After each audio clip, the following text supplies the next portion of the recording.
Committee will come to order. Good morning and welcome to the Budget Committee's hearing on building a more dynamic economy, the benefits of immigration. June is Immigrant Heritage Month, so it is a great time to recognize and celebrate the cultural and economic contributions immigrants make to our country. I want to welcome our witnesses here with us today. This morning we will be hearing from Mr. Tom Javits, Vice President of Immigration Policy at the Center for American Progress. Glad to welcome Mr. Javits back to his old stomping ground. Before joining the Center for American Progress, Mr. Javits spent 7 years working under Ms. Lofgren as the Chief Counsel for the Immigration Subcommittee of the House Judiciary Committee. We also will be hearing from Mr. Abdurrahman, one of Ms. Omar's constituents and the owner of Afro Deli in Minnesota. We'll be hearing from Dr. Sari, Senior Research Scientist at Wellesley College, and the Honorable Douglas Nichols, the Mayor of Yuma, Arizona. Welcome to all of you and thank you for being here today. We appreciate you taking time out of your schedules to testify before the committee. Now we will have opening statements. I yield myself 5 minutes for my opening statement. Every day that we wait to fix our broken immigration system, more families are separated, children face horrendous conditions in detention centers, businesses face uncertainty, and we miss out on new economic opportunities. I spent most of 2013 as part of a bipartisan group of 8 House members, meeting privately every day for 7 months, working toward comprehensive immigration reform. And despite the current climate that makes it seem like there is no room for agreement on this issue, we were successful in forming a bold, bipartisan package we were confident would have passed the House had it been brought to the floor.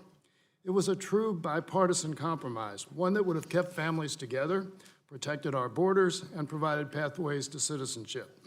And it was shelved because of politics. By holding this hearing and pointing the spotlight on the economic benefits and opportunities of comprehensive immigration reform, it is my hope that the Budget Committee can restart the process, that we can establish some common ground and help set the stage for bipartisan compromise that my experience tells me Democrats and Republicans can find. We all share a desire and a responsibility to improve our economy and our budget outlook, and we have a great opportunity to do that through an immigration system that brings hardworking and creative people to our country. Without question, our economy needs it. The Congressional Budget Office released its long-term budget outlook yesterday, and it confirms some of what we already know. Working-age Americans will account for a smaller portion of our total population. The costs of stalwart programs like Medicare and Social Security are increasing as our elderly population grows and deficits continue to rise. One way to improve our economic outlook and strengthen our fiscal position is by passing reforms that recognize both the cultural and economic contributions of the people who seek to make a home here. Welcoming more immigrants to the United States would boost GDP, increase business dynamism, enhance our ability to compete globally, shrink our deficits, and improve our long-term fiscal outlook. It is also the only realistic solution for addressing the slow growth of our labor force and alleviating some of our demographic challenges that put even greater pressure on federal budgets. Immigrants, both documented and undocumented, have already helped extend the solvency of Social Security and Medicare, 2 of the biggest drivers of our long-term budget challenges. Increasing immigration would continue to improve the financial outlook for these vital programs. And there's more. America would not have its reputation as a nation of innovation and entrepreneurship without immigration. That's not just my opinion. The U.S. Chamber of Commerce and business leaders across the political spectrum would be the first to point out that first-generation Americans create 25% of all new businesses in the United States, with the share rising to as much as 40% in some states. Almost half of the companies in the Fortune 500 and more than 1 in 4 small businesses in the U.S. were founded by immigrants. Many of these industry-shaping entrepreneurs immigrated to the U.S. as children or as students. So it is clearly an economic priority to make sure our current young immigrants and dreamers can remain here as important contributors to our society. It also happens to be the right thing to do. Aside from invigorating our economy, immigrants also strengthen our fiscal health. The CBO estimated that had Congress enacted the bipartisan legislation that the Senate passed in 2013, we could have boosted real GDP by more than 5% and reduced the deficit by nearly $900 billion by 2033. Today, immigrants and their descendants already contribute billions of dollars in much-needed revenue each year, putting far more into the system than they get back through social programs. The U.S. Department of Health and Human Services found that refugees strengthened federal, state, and local budgets over the last decade, bringing in $63 billion more in revenue than public services used, a finding the Trump administration tried to suppress. Comprehensive immigration reform is not optional. It's necessary and it's urgent.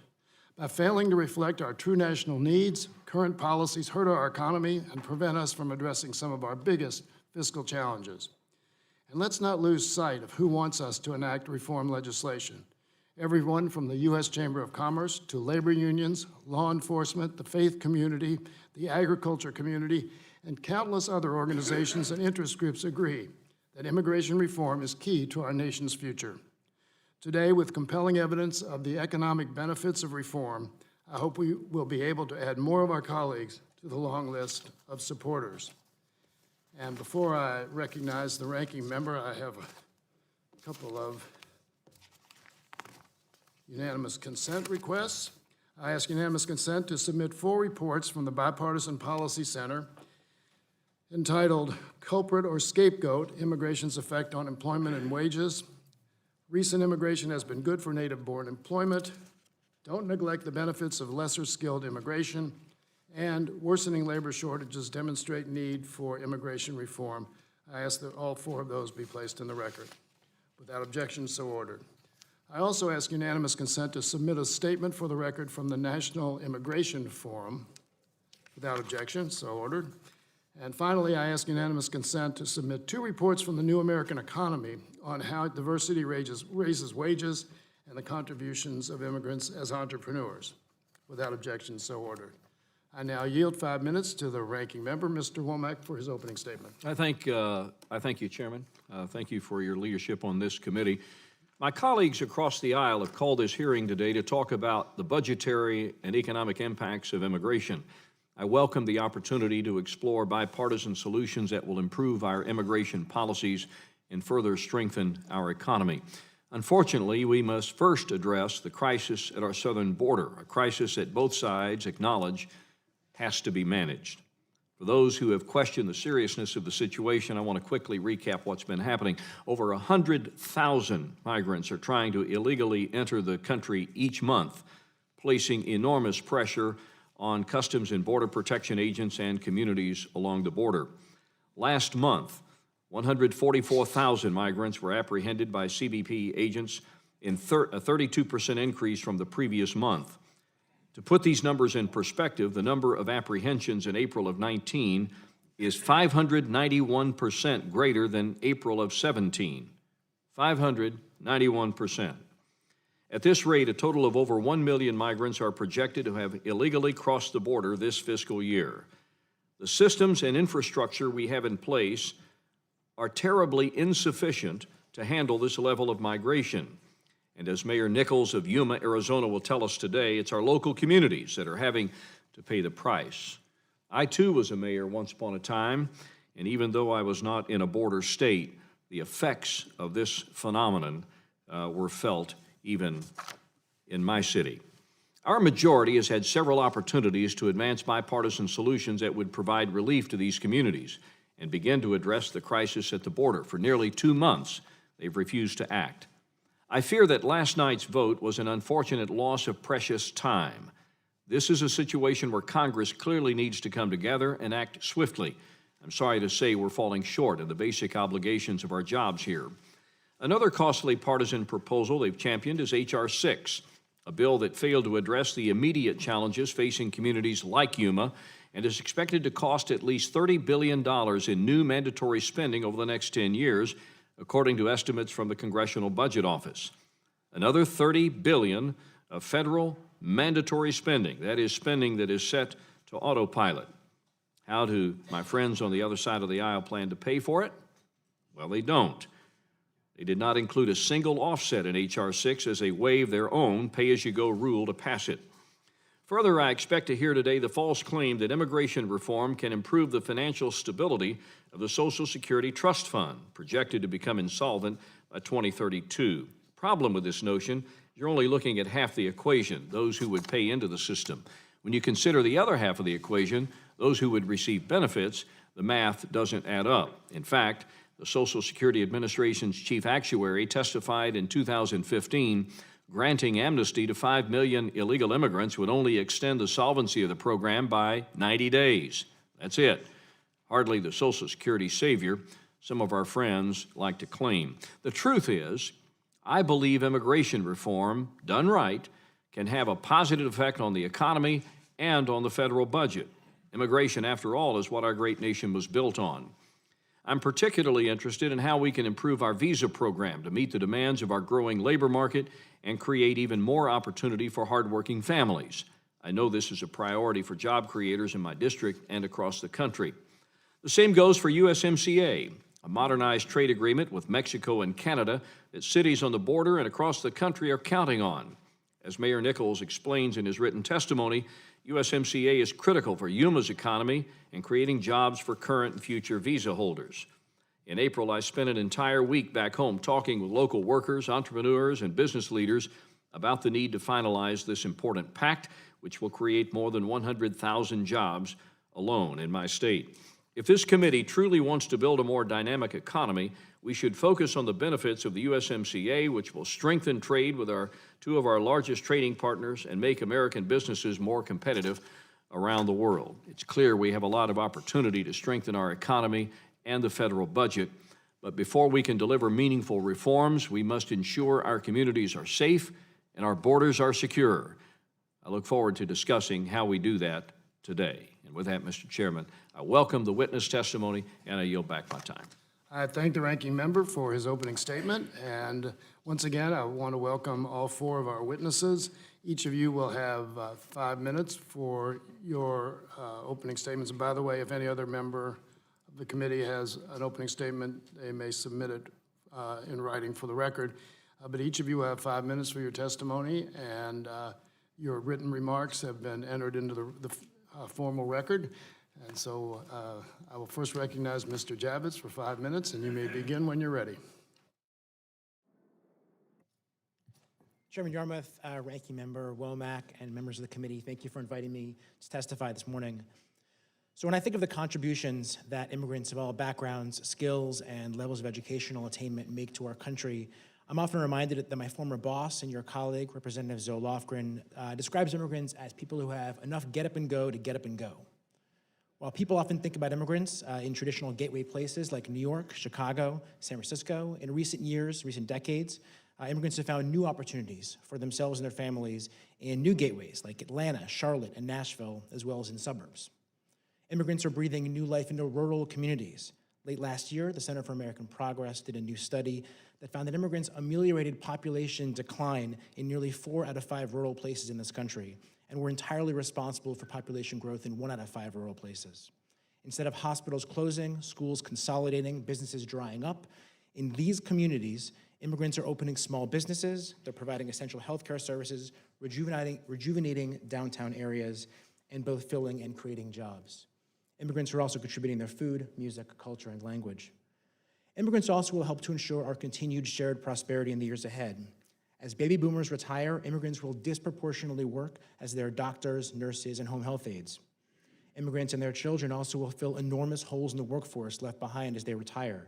Over the next 10 years, without immigrants and their children, the country's working age population would plummet by 7 million people. These immigrants' payroll taxes will shore up the country's social safety net for years to come and help to ensure we honor the commitment we made to older Americans now turning to us for support. Refugees also are making important contributions, particularly in places like Utica, New York, Clarkston, Georgia, and Fargo, North Dakota. Although the image of a refugee we're often presented with, and this is equally true of asylum seekers now requesting protection at the southwest border, is that of a person who comes with little more than the clothes on their back. This fails to capture the drive and perseverance that it takes to leave everything you've known to find safety someplace else and start again. Despite the obstacles, that drive is what helps to ensure that refugees thrive in America. They have high labor force participation rates and become a net economic positive for the country within just 8 years of arrival.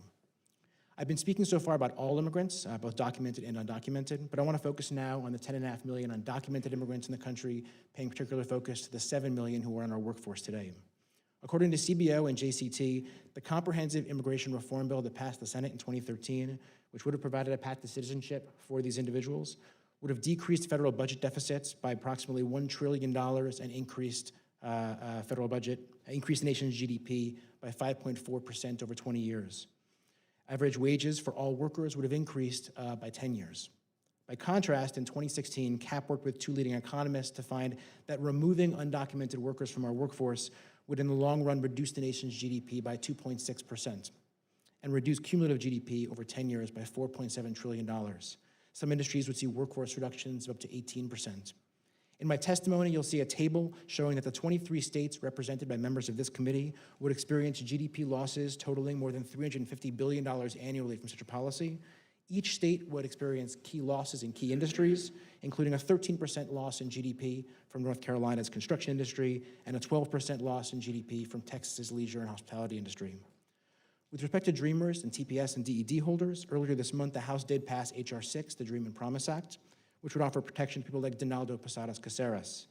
Mr. Posadas is a TPS holder and member of the International Union of Painters and Allied Trades, who for the past 20 years has been working on some of the country's tallest bridges, helping to make necessary repairs and hanging larger-than-life American flags. Attached to my testimony is a table showing that nearly 240 people from your congressional districts would benefit from this bill.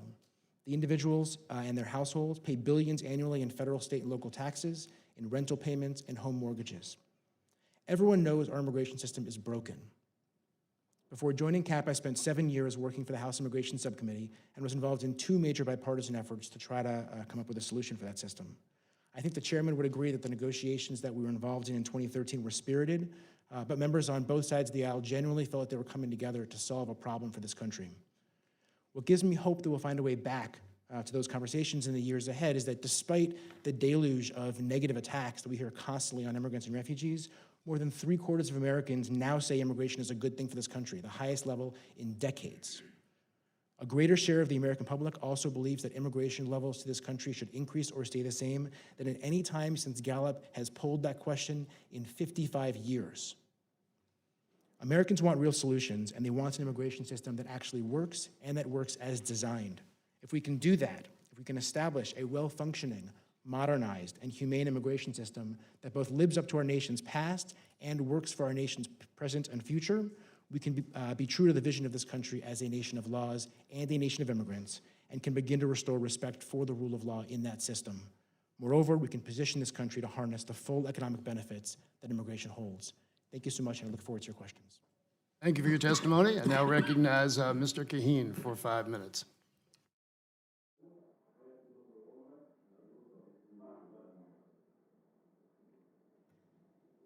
Chairman Yermak, Ranking Member Womack, and member of the committee, thank you for the opportunity to speak with you. My name is Abdurrahman Kaheen, and I'm the owner of Afro Deli and Grill, a fast casual restaurant in Minnesota. I'm here today to share my humble experience and my perspective on the positive impact immigrants have in every district in America. Today, I share my personal story, but I wouldn't be here before you without the support of many others who have walked similar paths. I immigrated to the United States in 1996, and I have been blessed to call the state of Minnesota my home since 1997. I came to the U.S. like many immigrants to find safety and opportunity as an asylum seeker, a young man from Somalia without much experience or skills.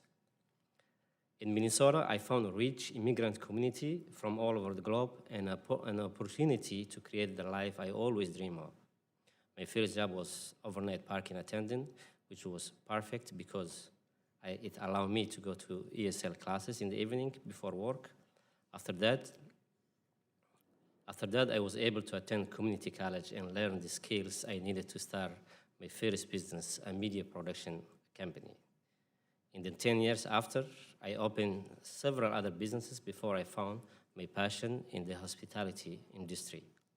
My American dream evolved, and now I wanted to open my own unique restaurant with a new concept, healthy with fresh ingredients, accessible African food, and welcomes everyone. I realized my dream in 2010 when I opened Afro Daily. In Afro Daily, I saw a vehicle to bridge cultures, build a successful business, and contribute back to my community in a meaningful way. We now have expanded to 3 locations, and with a 4th location opening next month, we have over 60 employees and consultants. Afro Daily culture is rooted in the belief that good food has the power to bring people together. When we sit down to eat, we share a common connection to the world through the ingredients in our dishes. Our staff is diverse as our customers. We often joke that Afro Daily is the only place in Minnesota where a Japanese American cook African food. We are so proud to offer good jobs in a supportive and inclusive workplace. The restaurant industry can be challenging, and I have been successful by focusing on supporting my hardworking staff.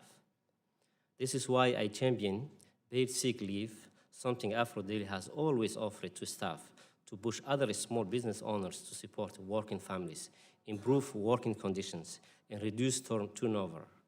In addition, we have been able to provide other benefits too, including vacation time and parental leave for new mothers and fathers.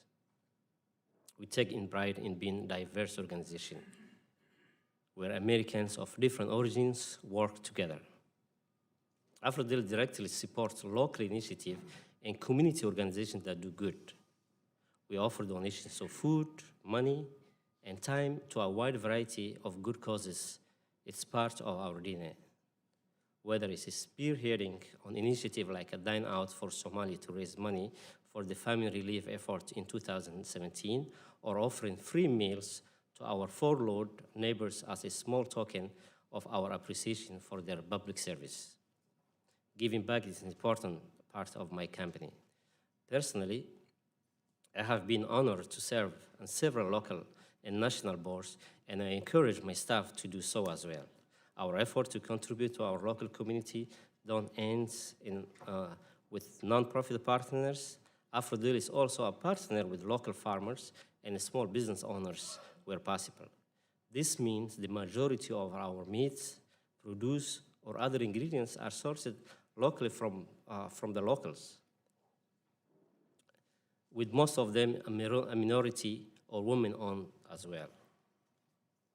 Afro Daily is an integral part of the fabrics of Minnesota. We are so proud to be part of Minnesota, to be a product of Minnesota, and we believe we represent the best our state has to offer. My goal is to continue expanding in opening in every city across the state and across the country, becoming the first national African chain in the US. I want to grow so I can share our food, our culture, our values, and create more jobs across the country. I believe food has no borders and has the power to convene people in a meaningful way. Thank you very much. Thank you for your testimony, and now recognize Dr. Kerr for 5 minutes. Thank you. Thank you, Chairman Yarmouth, Ranking Member Womack, and all members of the committee for inviting me to speak today. My name is Sari Kerr. I'm a senior research scientist at Wellesley College. I am an economist, and my research focuses on the labor market, immigration, and entrepreneurship. And today I will tell you about my work related to immigrant entrepreneurs. As economists, we know a lot about immigration's impact in the labor market, with many scholars having asked whether the increased labor supply displaces native workers or lowers wages. The answer is typically no, or very little. Instead, immigrants have been found to benefit their host economy economically and fiscally. However, we know rather little about immigrants as founders of new firms and creators of jobs, as actors who actually increase the demand for labor and supply wages for local workers. This distinction is rather important, as there are typically few concerns in the entrepreneurship arena that one startup would displace another. For the last 5 years, I have studied the role of immigrant entrepreneurs in the US, and today I would like to highlight some key findings from that research. So first, immigrants start an increasingly large share of all new employer firms in the US. From 1995 to 2012, that share went from 16 to 25%. So just over 1 in 4 new employer firms have at least one owner who was born outside of the US now. And that is twice the share of immigrants in the population of the United States. The immigrant entrepreneurship has also boomed at the same time when the overall rate of business startups in America has been falling, making them even more important.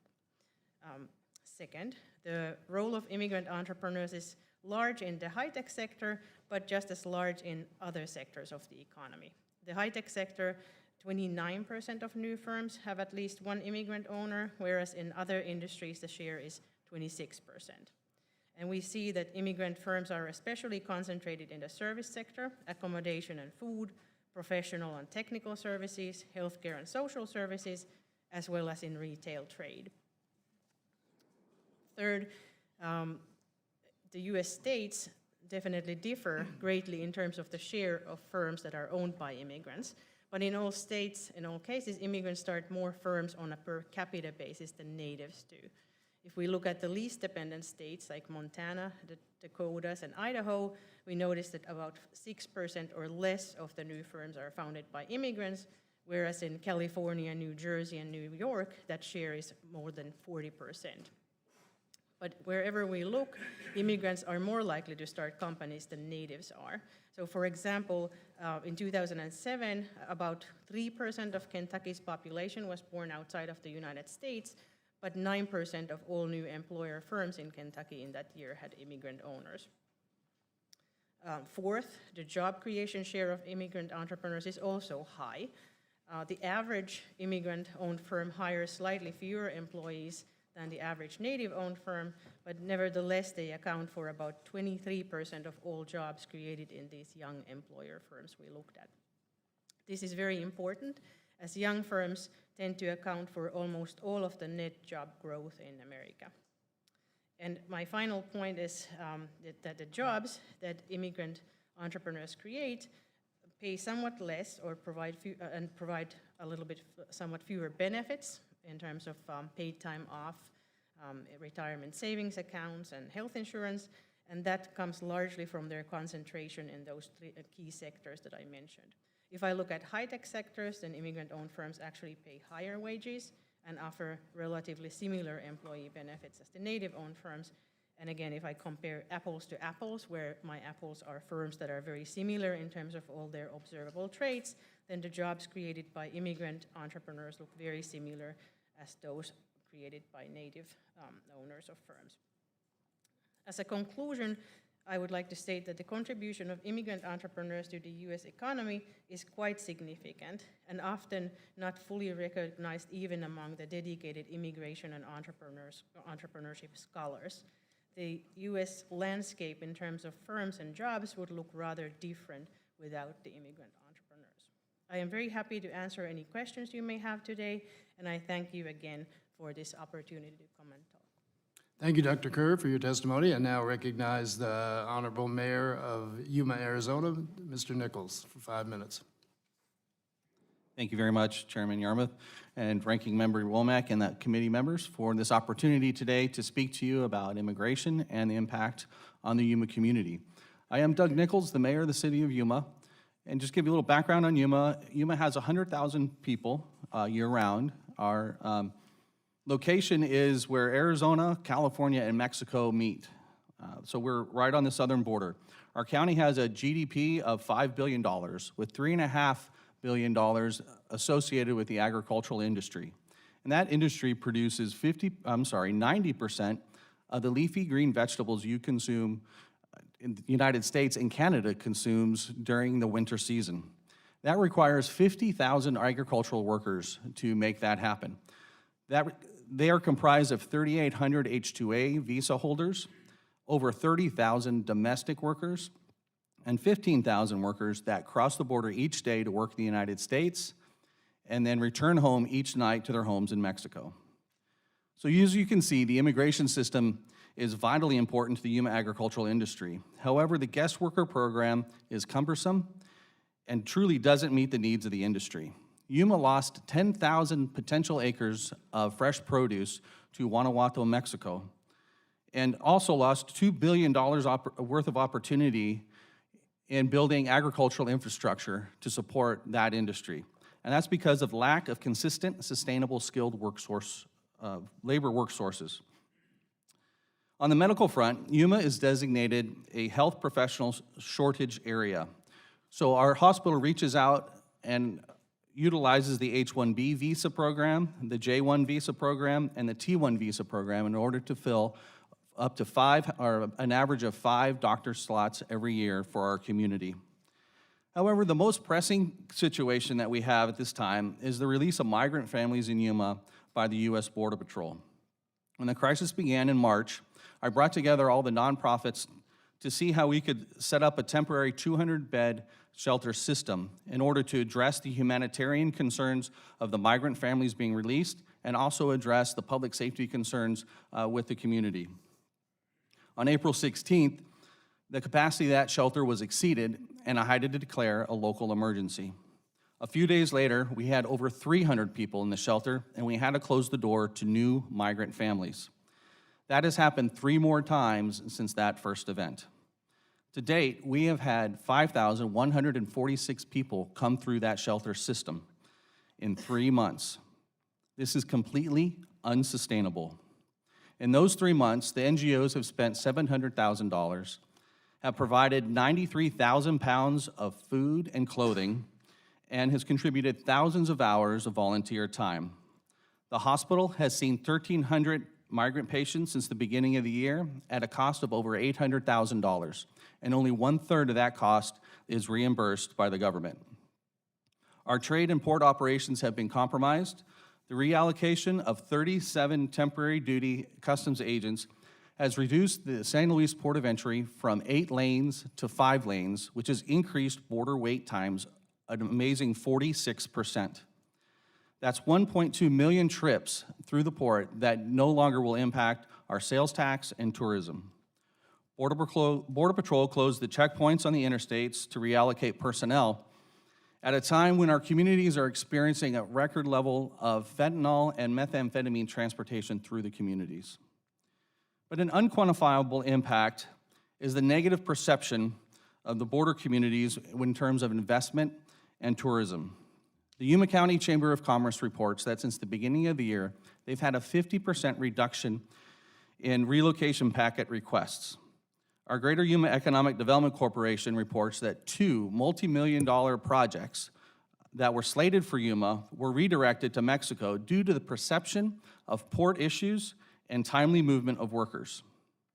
The status of immigration is a critical issue for Yuma, and the humanitarian issues are real.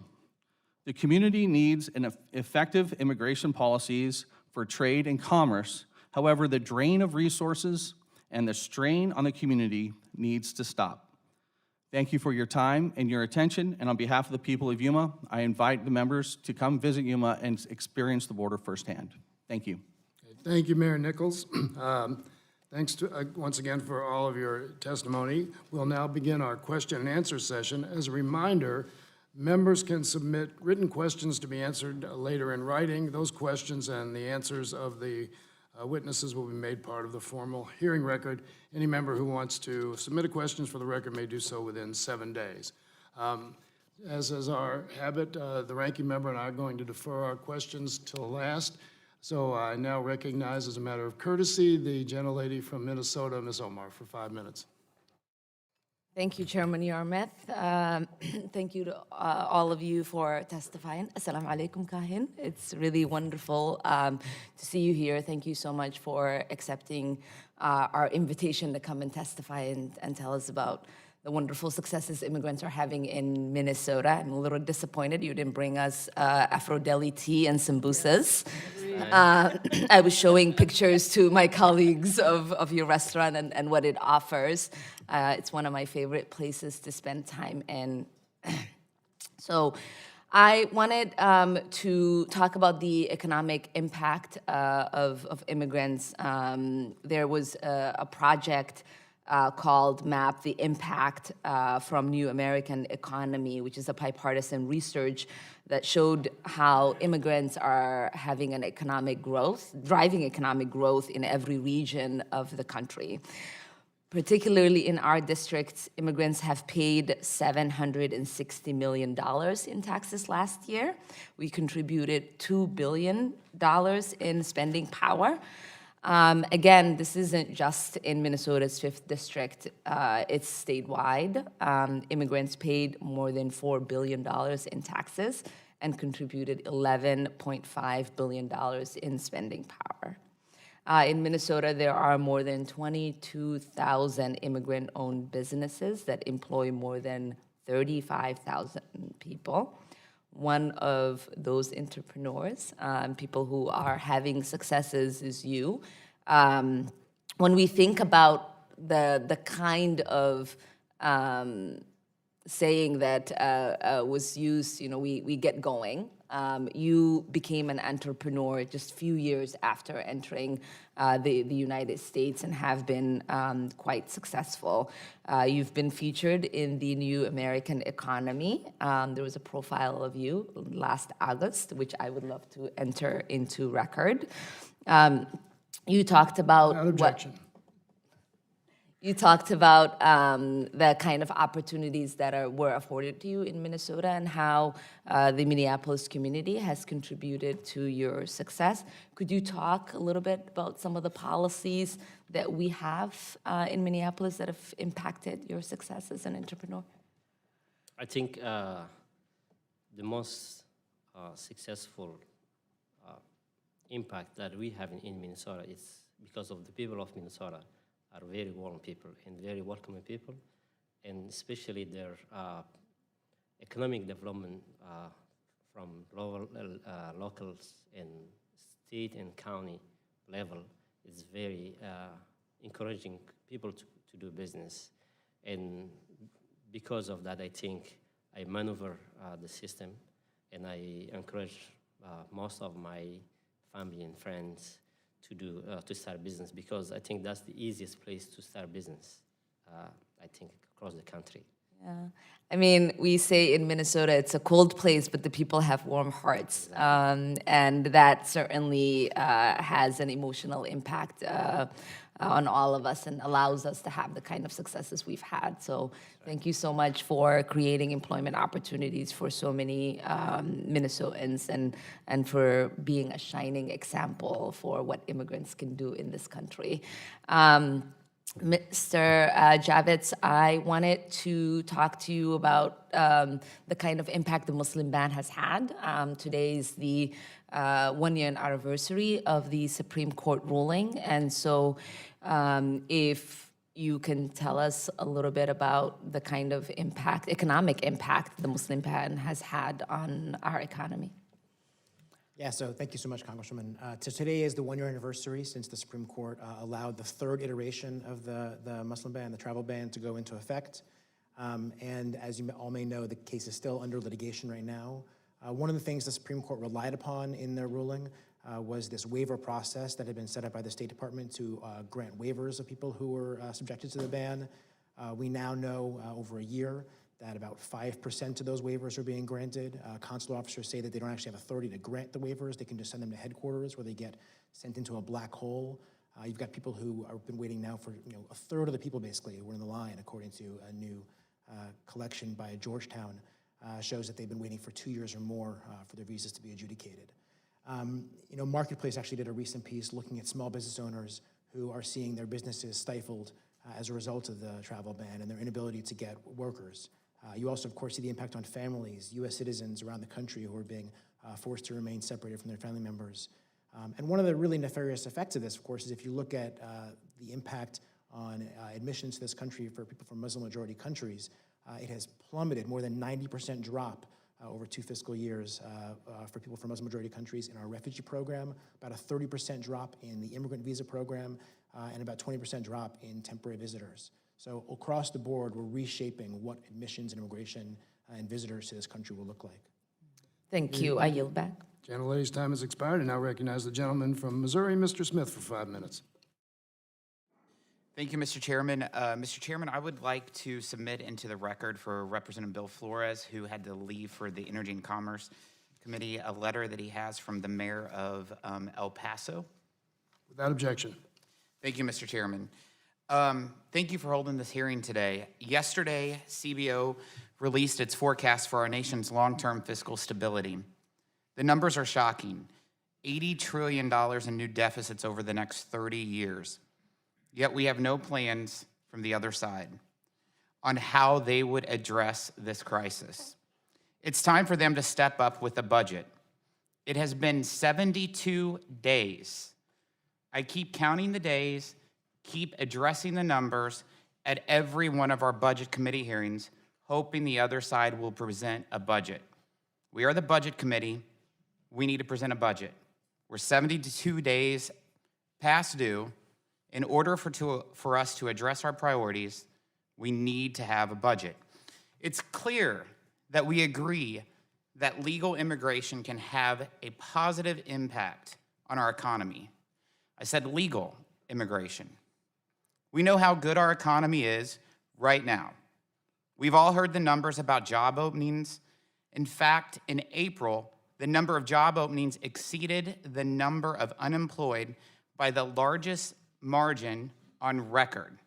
1.5 million more jobs available in this country than people seeking employment. 1.5 million more jobs available than people seeking employment. We've had 15 months of unemployment under 4%. 15 straight months. 10 straight months of wage growth. 5.8 million new jobs since President Trump was elected. Those are wonderful numbers. No one can deny the economy is doing very well under this administration. In Southeast Missouri, we know the positive impact of legal immigrants can have on communities and local economies. We have many examples. A specialty doctor in Poplar Bluff, Missouri, who helps the medically underserved. A restaurant owner in Farmington, Missouri, originally from China, who is not only a successful business owner, but an incredible community leader who volunteers and helps out needy students. In my district, we also have Missouri S&T, a leading STEM university. Many foreign students who graduate from S&T go on to great jobs here in America in advanced technology fields. My office has helped many of these students pursue their career goals through obtaining visas. Where we disagree is on the issue and the impact of illegal immigration. But it wasn't that long ago that Democrats and Republicans seemed to be on the same page. President Clinton deported 800,000 people. President Bush deported 2 million. President Obama deported 2.9 million people. Right now, President Trump actually has a lower deportation rate than President Obama did at the same point in his administration. What we need to understand, these deportations of the numbers that I just said are people that went through the courts. The courts ruled that they needed to be deported after having their appropriate hearings, or they're individuals that are criminals. So our system can function in regards to that if we just allow it to work. I went to the border just a few weeks ago and saw firsthand what the men and women in our Border Patrol face every day. It's been 57 days since President Trump asked for emergency funding. HHS runs out of money next week. We have 19,000 migrants currently in custody for a system designed to hold 4,000 people. Securing our border and enforcing our laws is the only way to help solve this problem. The situation will only get worse if we all don't come together. Mr. Chairman, I see that my time is about to expire before I can even ask a question, so I will yield back.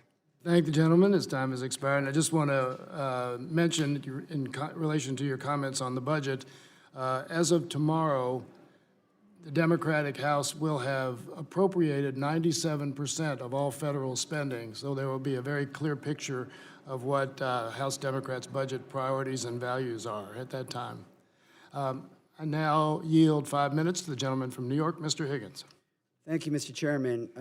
I think one of the things that we've lost in this country is our national story, because it's an exodus story. For more than 250 years, people fled persecution from all over the world.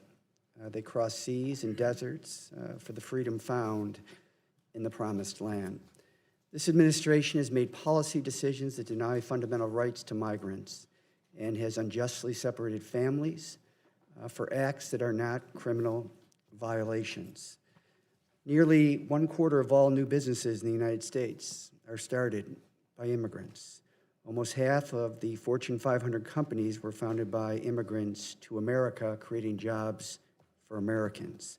And over half of the patents filed in the United States are filled by immigrants. Mr. Javits, despite the quantifiable economic benefits of immigration, why does this president, but in fairness, his predecessors, both Republican and Democrat, adopt an extreme hard line on immigration policy? That's a great question, I think, and it does get to something that the Congressman, Mr. Smith, raised as well. No one supports illegal immigration, right? Illegal immigration is a system of a dysfunctional system, right? It's also a reality, and it's a reality in response to what the country's actual realistic needs are. There's a reason why immigrants are not just contributing for those who come through legal channels, but also, and this is very real, and the literature is clear on this, also people who are undocumented, who came in without status, those who fell out of status. They're still economic contributors to this country in myriad ways. So the question for me is, do we support legal immigration? Yes, everyone supports legal immigration. So then we take a step back and say, well, how can we build a system that can be based upon legal immigration? How can we get out of the system we have now, which for decades has relied upon this dysfunctional, outside of the law immigration system, in which all of us rely upon the labor of unauthorized workers, undocumented workers, either directly or indirectly. So for me, if we want to think about how to restore respect for the rule of law in our immigration system, that means building a system that lives up to our values as both a nation of immigrants and a nation of laws, and a recognition that we cannot be a nation of laws if we don't have laws that are consistent with our values and ideals as a nation of immigrants. Claiming back my time, so in a political context, what we're doing then is conflating legal immigration with illegal immigration to create a negative perception of immigration generally. Is that a fair characterization? Yeah, I mean, I think over time, basically, no one is proud of the system we have right now, basically. Right. And so, what we have is, as the system becomes increasingly dysfunctional over time, because Congress and administrations have been unable to actually fix the system. And that's a failure of Congress and the administration? Yeah, I think all of us, yeah. Moody's Analytics says that doubling the number of legal immigrants that we take in each year from 1 million to 2 million would increase economic growth by 2% each year over the next 10 years. Yeah, and I think Moody's also studied what happened in Arizona when Arizona adopted legislation that would try and drive immigrants, undocumented immigrants, off the workforce. And what it ultimately did basically was decrease the job market, hurt American workers as well because jobs just left the state. So I think that's exactly right. And one thing I think it's a really striking thing, I mentioned this in my oral testimony, but Gallup has since 1965 been polling the question of Americans whether the level of immigration into this country should decrease, increase, or stay the same.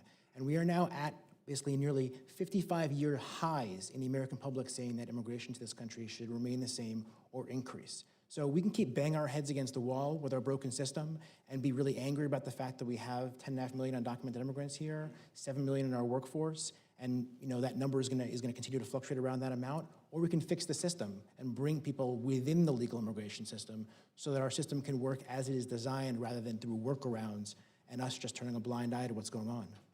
And with that, I'll yield back, Mr. Chairman. Thank the gentleman. I now yield 5 minutes to the gentleman from Utah, Mr. Stewart. Thank you, Mr. Chairman, and to all your witnesses, thank you. It's often said, always said, we have a crisis at the border. I think that's an enormous understatement, frankly. I don't think we have a crisis at the border. I think we have 3 crises. One of them is obviously humanitarian, something that every one of us in this room cares about. One of them is security. And the third one is political, a political crisis here in D.C. and our inability to fix this. And I think, frankly, the political crisis may be the more difficult of these to fix. And some of the rhetoric around this is, honestly, it's just cynical. Much of it is dishonest. And some of it is just intellectually lazy. There's many of us who want to fix this. For example, from the very first day I decided to run some 7 years or so ago, I've always wanted to fix DACA. I think if we had a DACA bill on the floor, we'd have 350 votes for it. And we ask ourselves, would we rather have a cynical and a political tool and do what's right for these families, for these children, and ultimately for the security of our nation? Or would we rather have a tool that use that as a bludgeon against some of our political opposition? I'm a father, I'm a grandfather. I can't even begin to imagine the concern and the stress of these families and what they must feel. And the difficulties of these individuals as they face this journey. I've been to the border, I've been to the region many times, and we see what's happening to the children and them being used. It's truly heartbreaking. As a member of the Appropriations Committee, I have voted numerous times to support the children and their parents whenever possible. I'm pro-family, and I'm also, as we've just said recently, I'm pro-legal immigration. And there's one more reality, and I want to mention this just quickly, and that's human trafficking. It's where I'd like to focus my attention out of the many elements of this crisis. I really do want to spend some time on this. We were recently told in an intel briefing, you can purchase a child to be used as a tool to cross the border for $80. $80 you can purchase a child. And some of these children, and as young as a few months, not a toddler, a few-month-old baby. And some of these children have been recycled across the border 40 and 50 times. And I just think it's our responsibility as a member of Congress to really, truly do something to fund DHS and HHS, something that we all know here is going to reach a crisis in the next few days if we don't have adequate funding for that. Mayor, I'd like to spend some time with you, if I could, and see your personal experience in the responsibilities you have. The city of Yuma, have your citizens seen elements of these trafficking of children or other, sex trafficking or other human trafficking? Thank you, Congressman. We have seen some evidence of it through the shelter system where people have had plans to go to their host family with tickets purchased, and then a truck pulls up and they get in the truck and they leave, which is not a usual thing you would do if you're trying to get to a host family. And that's evidence of trafficking. That the struggle on trafficking is it's not something you can just walk into and understand that that's going on at that moment. It takes a lot of research, and ICE right now is overwhelmed in the number of cases that they're researching. But it does go on, and as far as the recycling of the children, there's quite a bit of work done at the Border Patrol station to try to identify whether the children are associated with the parents' units that they're with. Sometimes by the time they get to the shelter, that still hasn't been determined. So there's always that concern. As people leave the shelter, we're not sure really where their ultimate situation is when they get to wherever they're going. So very, very few migrants actually stay in the Yuma community. They come through and they move through. So let me ask you, as a mayor who's responsible for law enforcement in your community, do you have the resources that are necessary to combat trafficking, or do you need help from the federal government on this? We do not. We need help from ICE and the different federal agencies. I mean, that's just obvious, isn't it? This Yeah, is it's very beyond your obvious. capability. I hear that again and again and again in local communities. This is beyond the capabilities of our local law enforcement to deal with adequately. And it reaches outside of jurisdiction, because that kind of crime goes across boundaries. Yep. To any other panelists, anything you'd like to respond or add to the conversation regarding the tragedy of human trafficking? Sure, thank you so much, Congressman.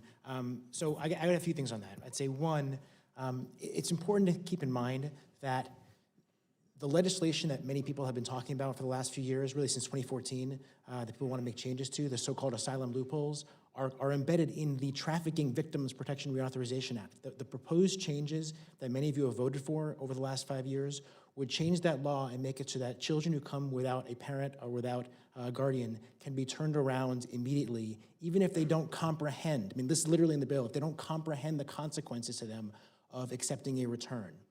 They would allow kids who pass that threshold to remain in Border Patrol stations under law for up to a month. So that's what the legislative changes that we've been driving toward for all this time would look like. And last thing I'd say real quickly is, I agree that we should be trying to protect children. That's critically important, and protecting children who are victims of trafficking is important.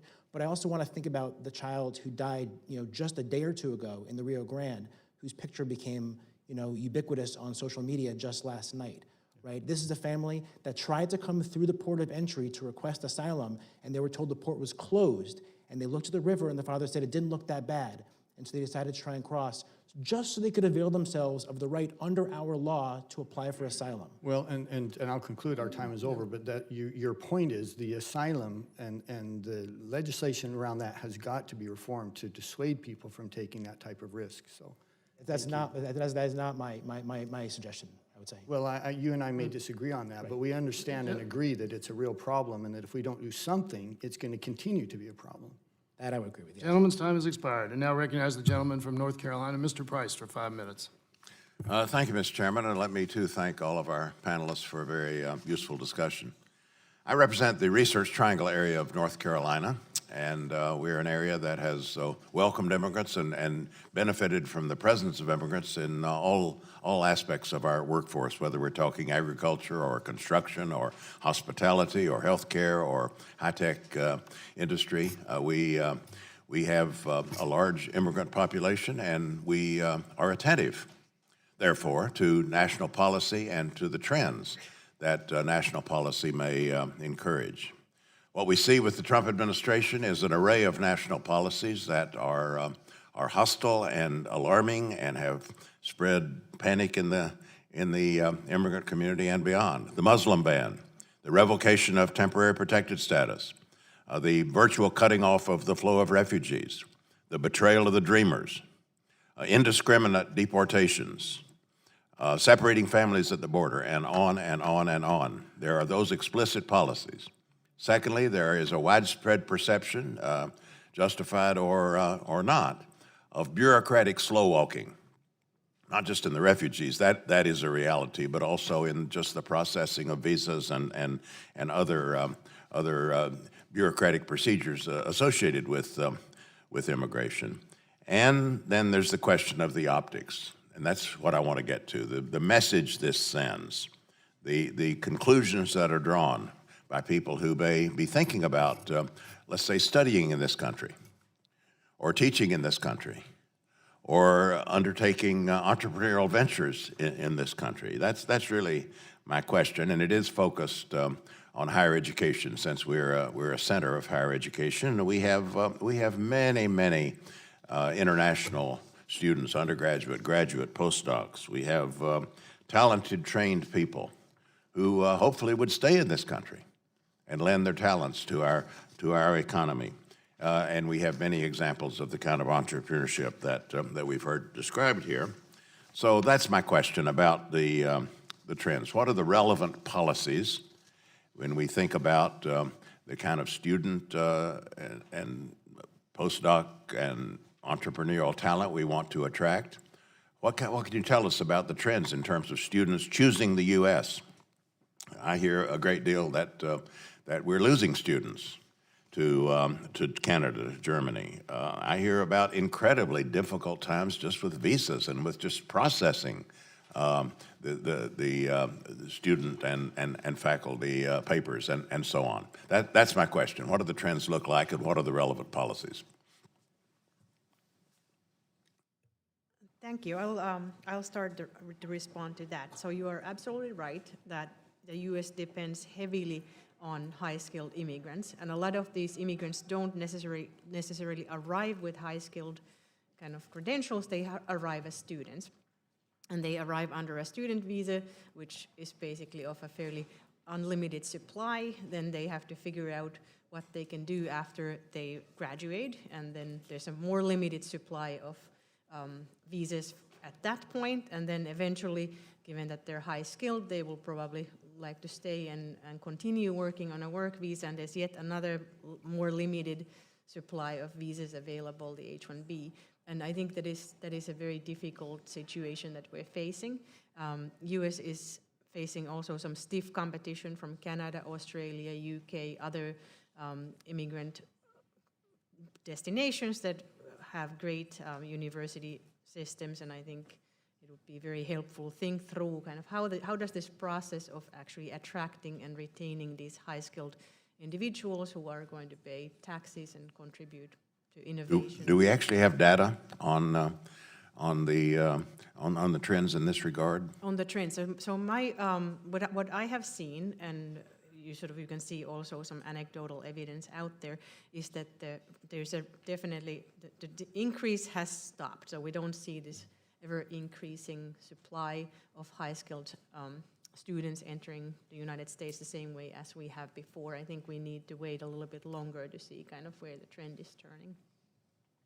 Congressman, what we've seen in Yuma is still a consistent desire to come into the United States from Mexico. I do an extensive amount of engagement in Mexico. We've formed a binational organization called Forefront ED, and one of the things we have done is sign an MOU with the 3 Arizona State universities, our local community college, and at first it was just 7 Mexican universities. It's now 17 Mexican universities that are interested in doing exchange programs and coordinating curricula and really working together on that. And in talking to the students and talking to the faculty, there is still a very strong anecdotal evidence that the desire to come to the United States, the desire to work in the United States, even after obtaining a degree at a Mexican university, is still very much there.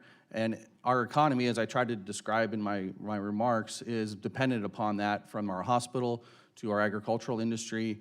And when I say agricultural industry, it's not just the skilled farm workers, it's the chemists and all the researchers, and those are frequently internationally sourced.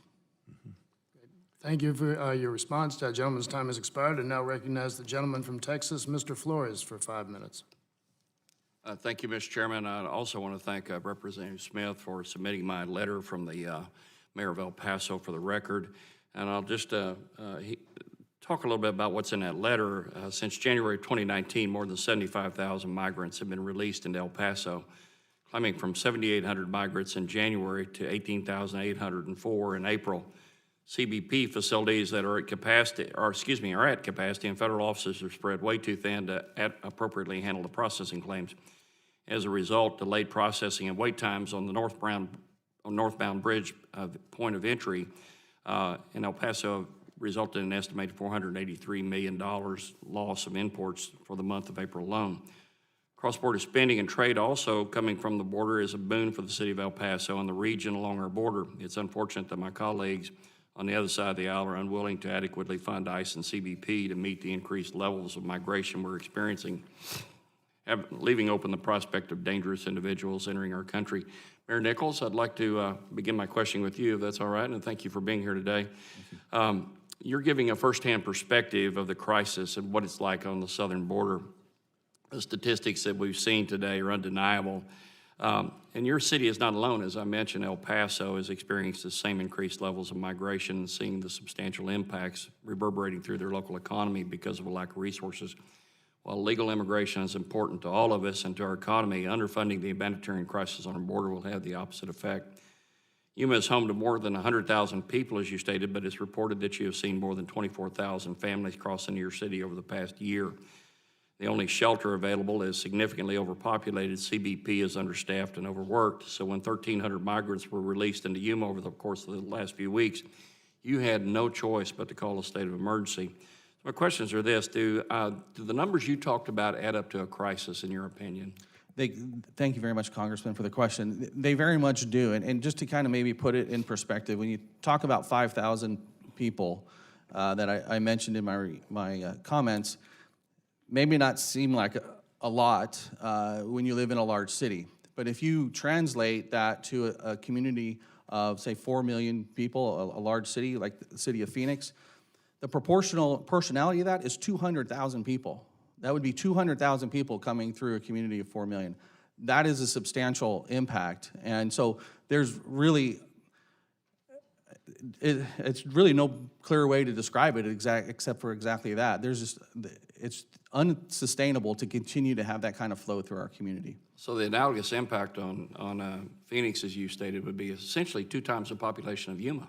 Yes. Is that right? Yes, that's correct. Can you expand on some of the positive impacts that your city usually experiences from legal immigration and the benefits of cross-border spending for small businesses and the local economy? Our economy is definitely based upon that international relationship. And just to kind of give you maybe a quick anecdotal story, I met a gentleman 30 years ago who emigrated to this country at 18. He started a small business, raised a family, bought a home, sent his kids to college, really the true American dream. He was engaged, still is, in that $3.5 billion agricultural side of our economy. And he's become a real hero to me in a lot of ways. He helped me start my own engineering firm, and he is my father-in-law. So this is really a very personal, a very real, everyday thing for us. And this is not an unusual story. This is 60% of our community is Hispanic. So this story occurs all the time. And so it's very, very well connected. And we spend a lot of time promoting the region, not just the city of Yuma, but the region, because as we understand that the economies throughout the region benefit everybody. We see the same thing in Texas also, and for several years, Congress has attempted but failed to address our brokered immigration system. This starts with securing the border. Securing the border requires an all-of-the-above approach, which includes barriers, technology, smart infrastructure, and also people. What immediate resources are needed from a federal perspective, from the federal government, so that we can start getting a handle on this crisis, the security part of the crisis? From the security part of the crisis, it's all based upon having the resources complementing with the law. So we've talked about a lot of the law changes, but really until we get a full complement of agents to enforce the law isn't enforceable, which is a lot of the problems right now in the process. Also, access to judicial process. So instead of waiting 6 months to 2 to 3 years, being able to get asylum claims processed, and when people have an asylum claim, they can get that protection right away instead of waiting, would also help with this whole process. I think there's the ability to not, or the condition to not release in communities smaller than 1 million people would also help that pressure that's created, and would move the federal burden from just a local community to the greater country. Gentleman's time has expired. Sorry. Now recognize another gentleman from Texas, Mr. Doggett, for 5 minutes. Thank you, Mr. Chairman, and thanks to all of our witnesses. We have a markup of legislation concerning Medicare going on at the same time, next building over, but I have had a chance to review your written testimony and appreciate it and your appearance here today. It seems to me that the Trump administration's immigration philosophy is sick in both heart and mind. His campaign of stoking fear and prejudice ignores a reality you've described this morning, and it lashes out against the most vulnerable. He relies upon authoritarian tactics to twist our laws and to inflict cruelty. He's lashed out by stripping protections for dreamers, undermining the legal status of high-tech visa and green card holders, and inflicting cruelty on asylum-seeking children on our border. We're all the worse off for these policies. Let's talk about this failure of the Congress to address immigration, because it is correct that there's been a complete failure of the Congress to address immigration, but it didn't begin this year. Indeed, tomorrow, to be exact to the day, June 27, 2013, 6 years ago, the United States Senate passed by an overwhelming bipartisan majority comprehensive immigration reform. But for the obstruction of Republicans has that legislation been blocked. You will recall that Speaker Boehner first, after making many promises to the contrary, refused to let the House vote on that comprehensive immigration reform. And after him, Speaker Ryan did exactly the same thing. Our immigration system could and should have been repaired long ago, but Republicans have stood in the way to prevent any comprehensive immigration reform. Unfortunately, we now have a president who likes railing about immigration far more than doing anything about it, who relies on imagined crises that he created himself, and people can see through that, no matter the cost of human life, as we see at the border today. This is a president who, when presented with a bipartisan, consensus-built option sitting there with him in the White House, exclaimed that he wanted more immigrants from Norway and referred to Central African and Central American countries with an expletive that I will not repeat this morning, but is well known and reflects his heart, which goes to the very core of bigotry around this policy. So what we're tasked with today is laying out a framework of what a president with the slightest sense of human decency and humanity might be able to do the year after next. And your testimony is important in doing that.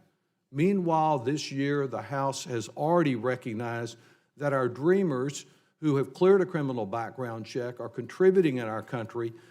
They should not have to rely only on court decisions, which the Trump administration is trying to undermine in order to be assured for them and for their employers and their schools that they're able to continue here.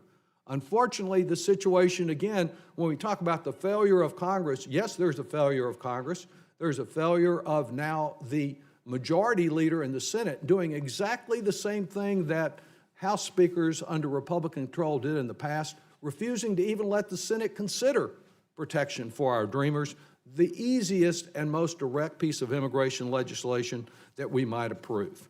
And then there is the claim of the president recently that his solution to the immigration problems that we face is to deport 1 million people from this country.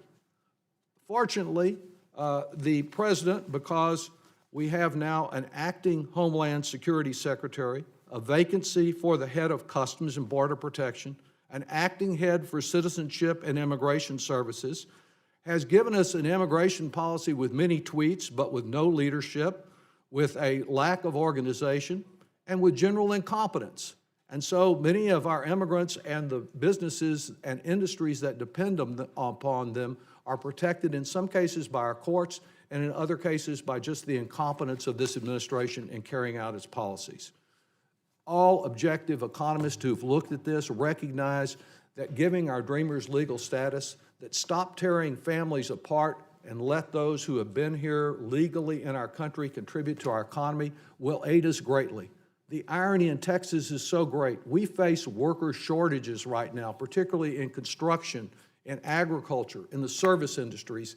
Those are the industries that will be hurt the most if this heartless policy of deporting and separating families is allowed to develop. I have confidence in the lack of leadership of this administration and its total incompetence that that will not occur. But I appreciate your testimony about what a brighter day in America might hold, not only for immigrants, but for all of our country, and that the Statue of Liberty was calling out not just to Norway, but to all the world. And I yield back. Gentleman's time has expired, and now I yield 5 minutes to another gentleman from Texas, Mr. Crenshaw. Thank you, Mr. Chairman. Thank you for holding this hearing. I appreciate that we're talking about the immigration issue. I wish we'd been able to talk about the supplemental bill in this committee as well, and in the other committee that I'm a part of, which is Homeland Security, which unfortunately we hardly ever talk about immigration on, so I appreciate that we're doing it here. But we have to be clear about something when we're talking about the costs and benefits of immigration, and it is this: we cannot conflate illegal and legal immigration. That is often the case. Every time we point out the issues with illegal immigration and the abuse of our asylum laws, well, the response is always, but immigrants are good. Yes, done. Absolutely, immigrants are good. We like immigrants, and if we want to have a really reasonable conversation about increasing quotas for legal immigration and more streamlined work visas, all of that would be great. That is not something we are opposed to. Legal immigration is good, period. Illegal immigration is bad, period. We should be seeking to diminish one almost in its entirety as much as possible, and we should be seeking to streamline the other, meaning the legal immigration. Illegal immigration is infringement on our sovereignty, is an abuse of our rule of law, and you have to be deliberately naive right now to believe that what is going on at the border is just typical rule of law, that 144,000 people apprehended last month is not an abuse of our asylum system. Of course it is. Of course it is. The word has gotten out how easy it is as long as you bring a child with you to cross our border. And then you'll be caught and released inside the homeland. This is not fair to our citizens and their sense of sovereignty. This is not fair to our rule of law. This is not fair to the basic notions of personal property rights that our country was founded on. This is not fair to legal immigrants waiting in line to do it the right way. This is not fair to those children who are trafficked. This is not fair to them. This is not moral. This is not sustainable, to use the words of the mayor. That is a word we have to use more often, sustainability. We cannot sustain blatant abuse of our rule of law. Let's talk about the cost, too. Yesterday, when we passed the supplemental bill, over $4 billion, that is a direct cost of illegal immigration. Direct cost, right there, over $4 billion. In Texas, we have to deploy 1,000 National Guardsmen down to the border. That's not free. It costs something. Communities are stretching their resources to absorb illegal immigrants. The mayor is talking about this. That has a cost. We can slice and dice the numbers however we want, but the fact is that illegal immigration disproportionately impacts communities that are already struggling.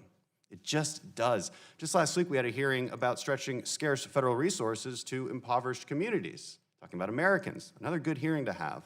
But last week also, Ways and Means, Democrats voted for an amendment that will allow illegal immigrants to claim an additional $6,000 in refundable tax credits.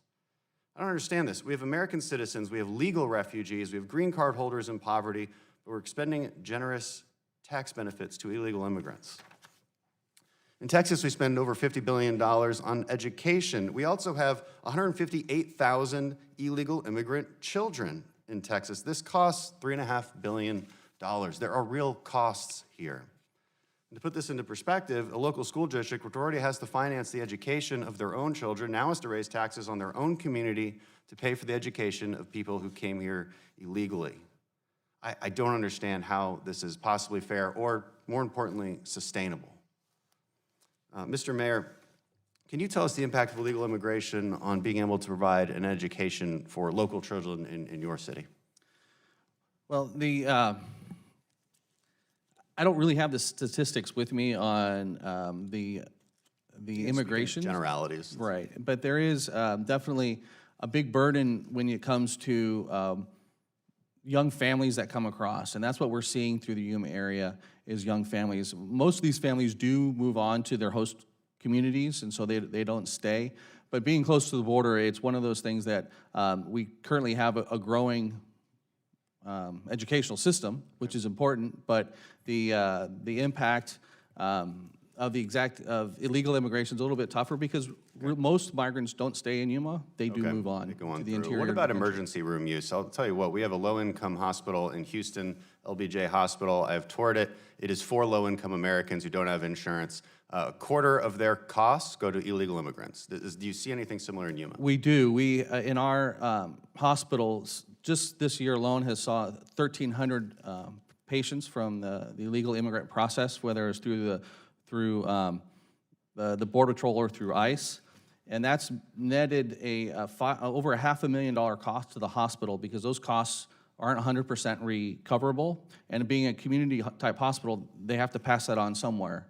And so it gets passed on, and we do have a higher cost of healthcare in Yuma, and that's one of the elements that causes that. Gentleman's time has expired. I now yield 5 minutes to the gentlelady from California, Ms. Lee.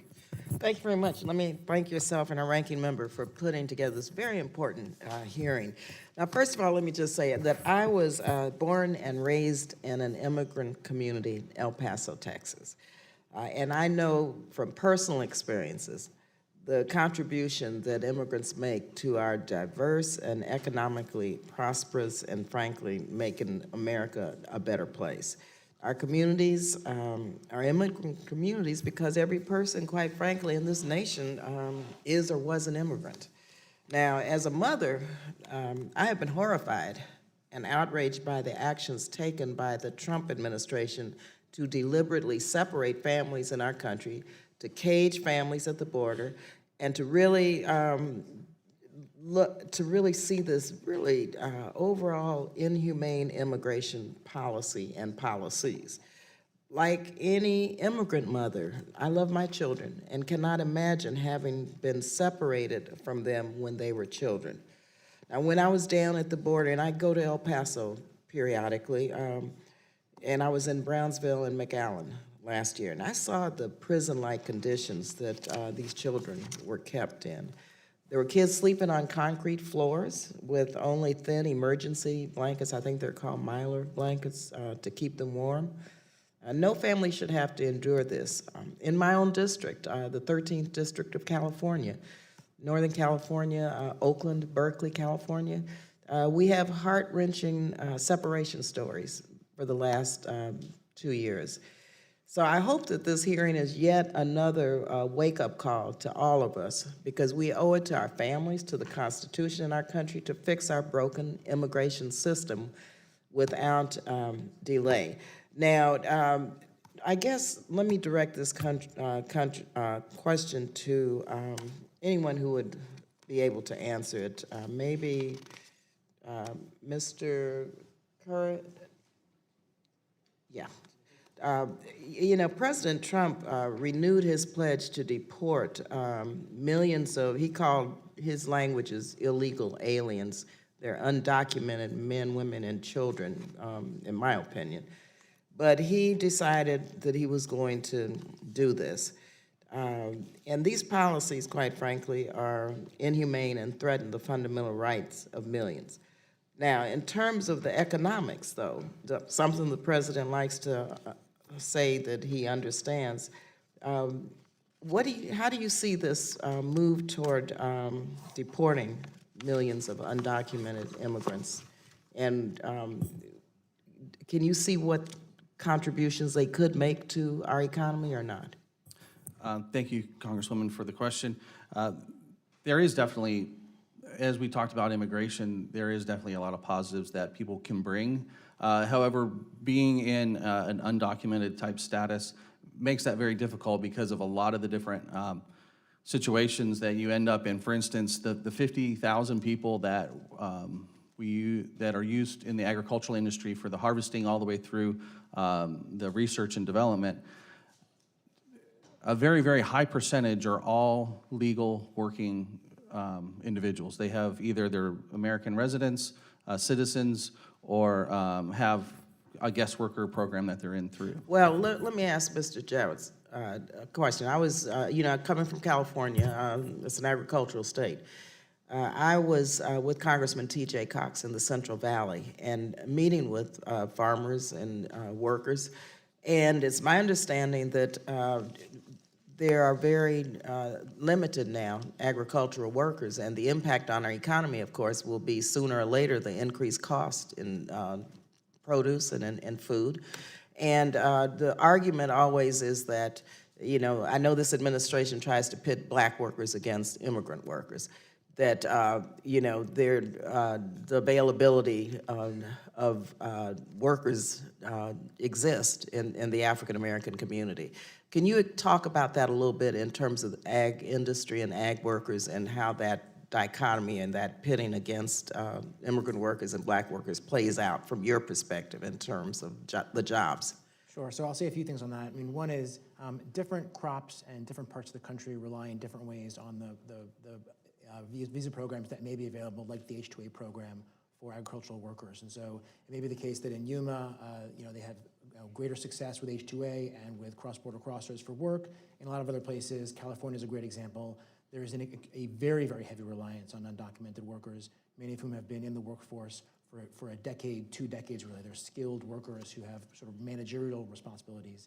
And if you look actually at what the California Farm Bureau and the American Farm Bureau, all these folks basically, when they look at the need for immigrant workers in their businesses, that is really the reason why over the years, Congress, one of the major reasons, even when Republicans controlled the House, they couldn't put a mandatory nationwide E-Verify bill on the floor, because growers came out and said very, very clearly, you're going to kill our industry. And if you're going to kill our industry, the consequences are going to be greater food imports from Mexico and elsewhere. It's going to be losing jobs in trucking and grocery lines and packing that are often held by American workers. And so it'll be greatly disruptive to the entire food economy. But in the availability of the workforce in America, oftentimes, again, this administration says that they can't, that immigrant workers are taking away jobs from other workers. We had a natural experiment with that in Alabama and Georgia when they passed legislation to try and drive immigrants out of their states, essentially. And what you found was growers saying repeatedly, farmers, I cannot find workers. When I go and try and recruit workers to come work for me, now I'm getting people who, very, very few are actually taking these jobs, and those who do can last a day, maybe, in the fields. Now, we need to work on improving wages. We need to work on improving conditions. That's the reason why the United Farm Workers have been a part of any real negotiation over the years for how we can fix our immigration system and provide a steady and humane and responsible flow for agricultural workers who are in the fields doing this work. But the response can't just be to plug our ears and pretend that there aren't undocumented workers who are doing this work. And one thing really quickly just to finish on something that came earlier. Gentleman needs to Yuma. conclude. Oh, I'm sorry. On Yuma, I'll just say, in terms of data that came up earlier, there are about 2,500 people in the county, in Yuma County, who would be eligible for relief under H.R. 6. These are the number of kids and TPS, DED holders who would benefit from that bill. They live with about the same number, 2,500 U.S. citizens in their households. They pay millions of dollars in federal, state, and local taxes in the county. They hold tens of millions of dollars in spending power annually.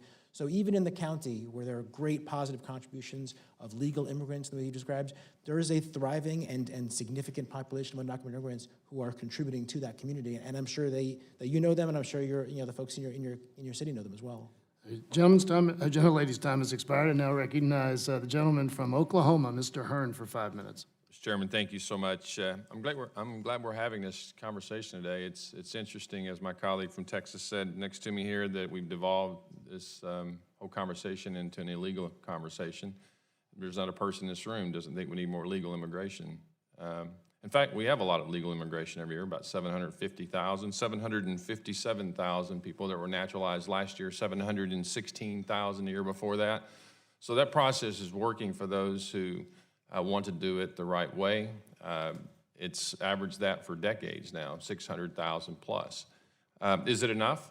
Probably not for the robust economy that we have. We could fill jobs a lot if we could get more folks here. We heard a great conversation here from our restaurateur. I've been in the restaurant business for a long time. It's tough work. I applaud you. What we're looking at here, though, is an immigration system, and I think we all agree, every one of us in this agree, if we could take the cameras out, take all the recording out, we probably could find a solution in about 30 minutes. We could all go and we could vote quietly. We'd have an immigration policy. As a person that's only been in Congress for about 7 months, it is amazing to me that we can't fix something as simple as the problem we have right now. I've seen it for years. It's been very frustrating. We should, we've talked about the various level of folks that are allowed to come in this country. People are still wanting to come to this country. They still see us as the greatest nation in the world, the freest, and yet we argue that it's not free and that it's a bad place to live. And folks that have come here disagree with us, disagree with the politicians. You must be, if you're, sir, if you're on the immigration policy team and you've been doing this for a long time, or friends across the aisle, you've got to be extraordinarily saddened by the fact that the previous administration, when they had, as part of their campaign to fix the immigration issue, had the first 2 years of their administration a supermajority in the Senate, filibuster-proof. You had the House, that no immigration policy was taken up. So while we're sitting here degrading and demeaning the current administration, I think there's plenty of political opportunities that have been there for every administration. We also talk about what's happened in the illegal immigration. Since we're going to go there, we've had over, year to date, we'll have about 750,000 apprehensions in this country, which is about the size of our congressional districts. So if you want to put it in perspective, the impact of that, in a half a year, we're going to apprehend a congressional district. In a whole year period, 2 congressional districts of folks coming here illegally, seeking to come to the country that's the greatest in the world. Based on the National Academies of Science, Engineering, and Medicine data, illegal border crossers create an average fiscal burden of approximately $75,000 during their lifetime, excluding any cost for the U.S.-born children.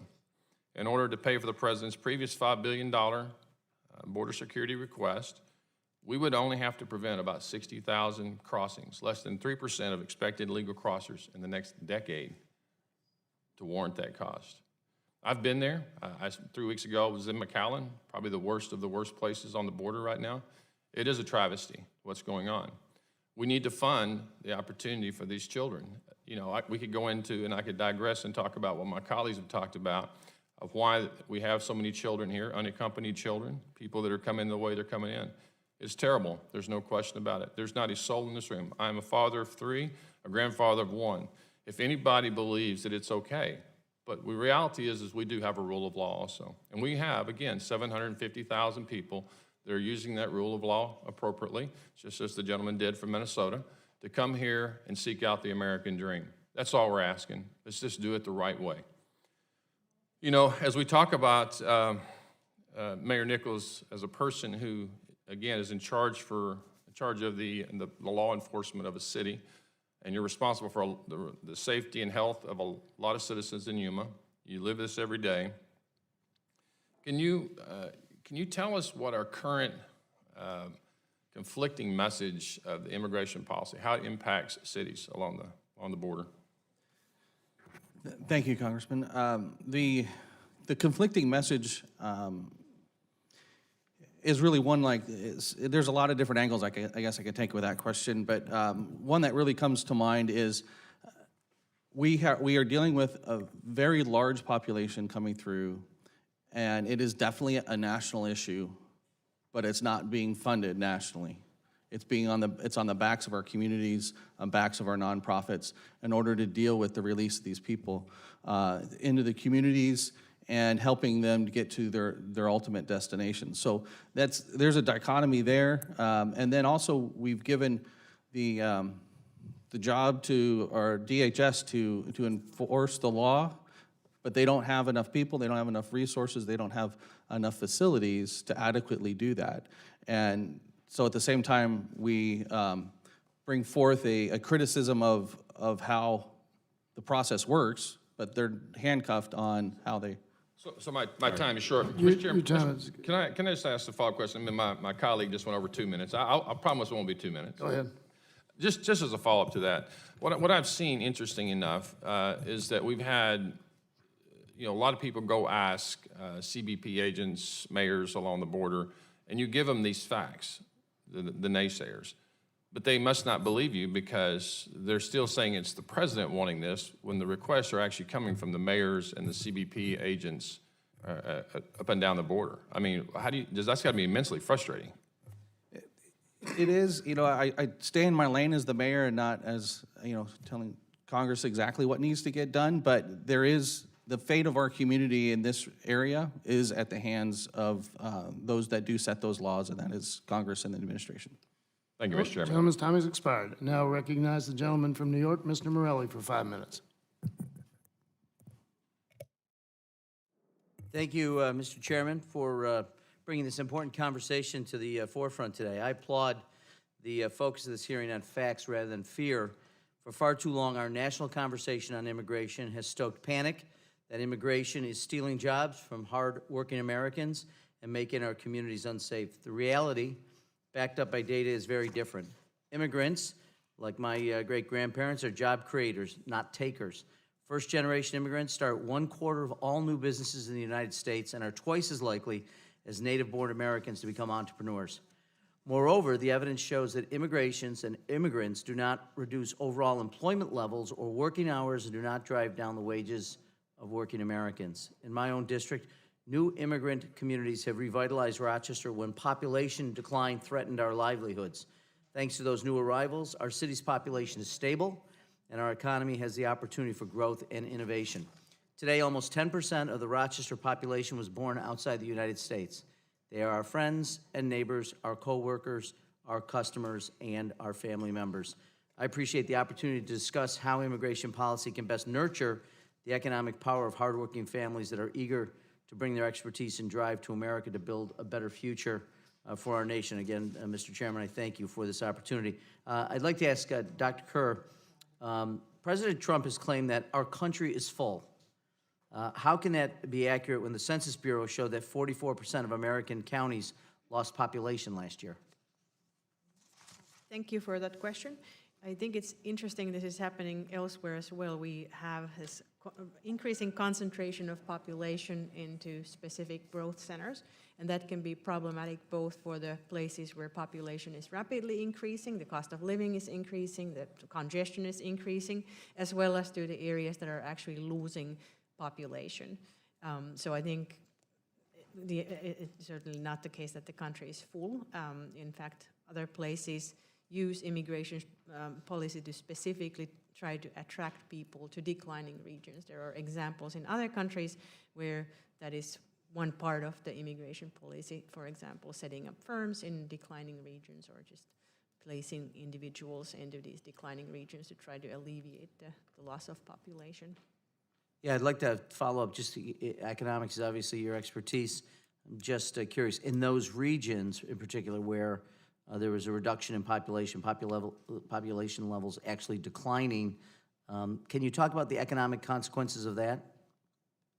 Yes, so that can be very problematic. If the economic activity, the population is declining, that means that it's harder to maintain services like good public schools, it's harder to maintain many programs, it's harder to provide economic opportunities for the young individuals residing there, and that can lead to these vicious cycles where the areas become less and less attractive and the young individuals will leave because there's nothing much for them to do, and those kinds of situations can be very hard to correct. If I might, in the last couple of minutes, there's been a lot of conversation in my region, in particular Rochester, New York, has a long history of manufacturing. And as we're transitioning from a manufacturing industrial base to a knowledge-based economy, one of the things we continue to pursue is advanced manufacturing. And much of that involves defense industry and other important manufacturing that's critical to the United States. And there's been a lot of concern expressed about the supply chain and the lack of skilled workers, in some cases unskilled workers, to take jobs in that supply chain. And and there's a lot of talk about how some immigration involves highly skilled and highly educated workers. But what about the immigrants that come here without an advanced STEM degree or even a college education? Can they participate in that supply chain in our efforts to promote advanced manufacturing? And could you talk about that and how important that might be to us over the next decade or two? Yes, so I think everyone seems to like highly skilled immigrants, but it's a false notion that less skilled immigrants or immigrants without a college degree don't provide something for the economy. In fact, if you look at the entrepreneurs, immigrant entrepreneurs in the US, it's about half of the entrepreneurs who have a college degree and the other half don't. It's the same actually for American entrepreneurs as well. So both types of entrepreneurs, skilled and not, create a lot of jobs. In fact, their firms are often more similar than different on any of these metrics that we have studied.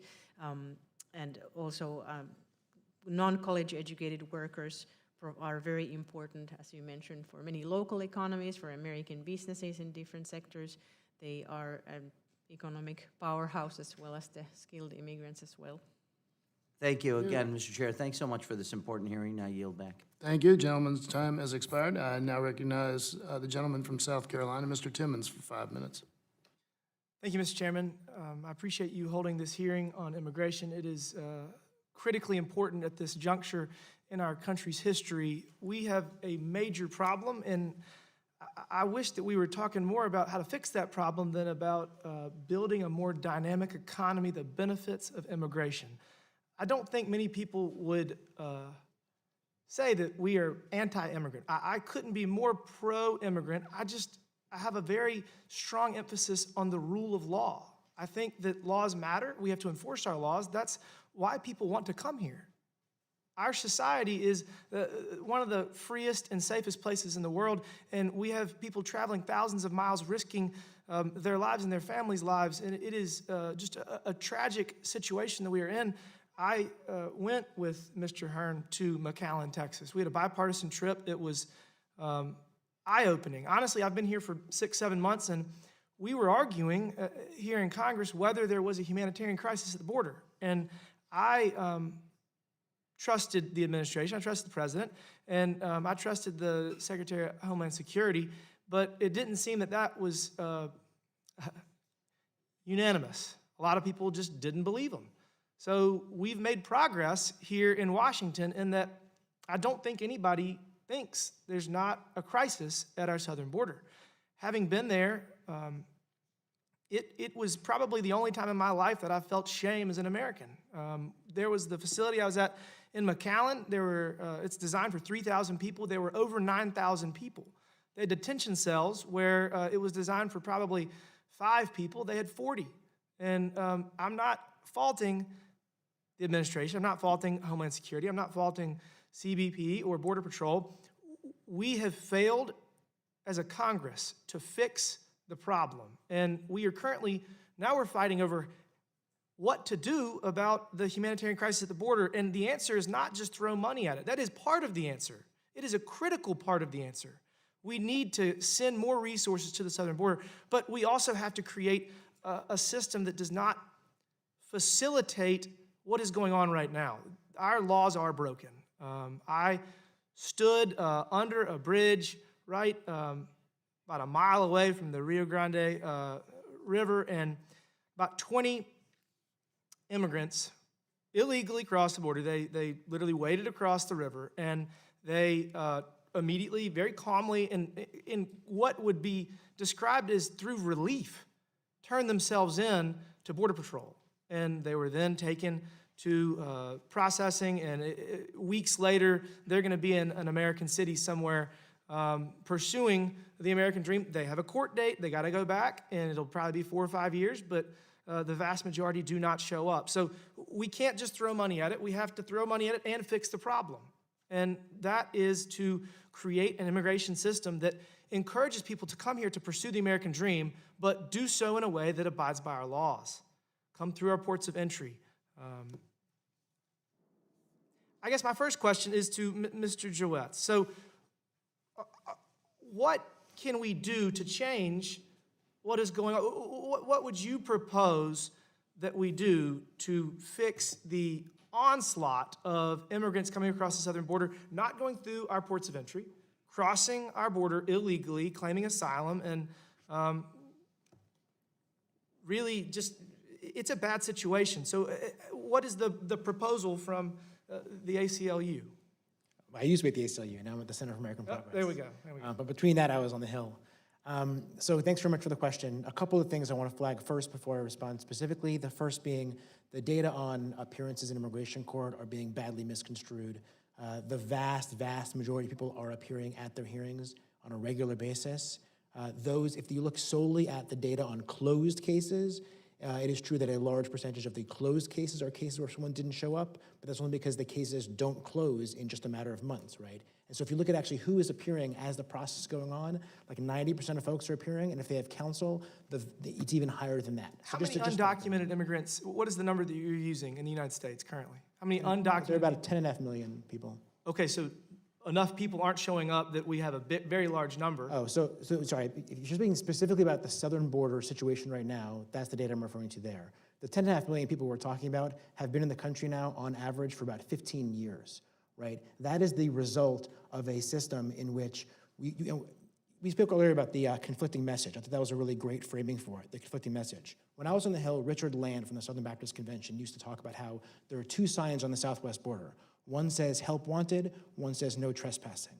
That's the conflicting message for 20, 30 years we've been sending to the world, right? We as a country, as an economy, rely upon immigrants for their labor, for their contributions as consumers. They're an integral part of our current and our future economic stability. But we don't actually have pathways to facilitate that. So when we yell about legal versus illegal and try and make that sort of a really significant thing, we have to stop and say, well, why is the law what the law is right now? If the law is unenforceable, and we count upon it not being enforced in order to realize the exact economic gains that we're all pointing, that you all are pointing to in this current administration, right?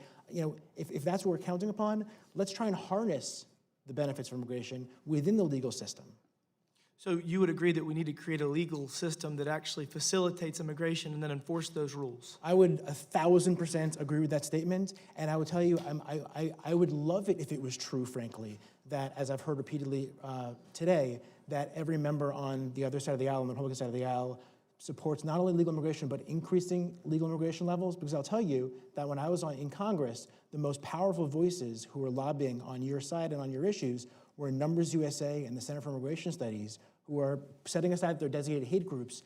Their mission is to decrease legal immigration levels into the country. And Stephen Miller and President Trump, who listens to them, their goal is not what you're expressing. Their goal is not support for increased immigration. Their goal is to drive down significantly legal immigration to like 300,000 people a year maybe, and to massively deport everyone who already is here, notwithstanding the economic disaster that would cause.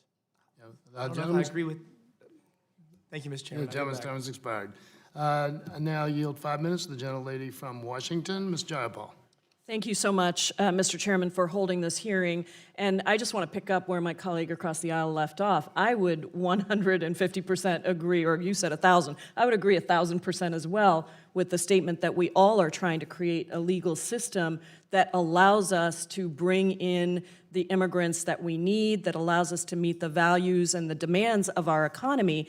And it is not that we don't know how to fix that. And in fact, in 2013, Mr. Chairman, you were a critical part of a very small bipartisan group of House members that worked on an immigration proposal. The Senate in 2013, it's hard to believe this, but 68 bipartisan votes for a comprehensive immigration proposal that would have fixed much of what we are dealing with. And I think that what we have to understand is you presented it much more diplomatically, Mr. Javits, than I did. Maybe all those years on the Hill really helped. But I find it hypocritical as a nation, but from a political perspective, because I actually think you're right. The statistics of Americans across this country, Republican and Democratic and Independent, across this country who know that immigration is a good thing for this country, that want to see increased levels because they understand the economic benefits of immigrants to this country, but the political hypocrisy of a nation that continues to rely on those benefits and yet has not fixed the system. And so I wanted to go to that system question because one of my colleagues on the other side said, why do you keep conflating legal immigration and illegal immigration?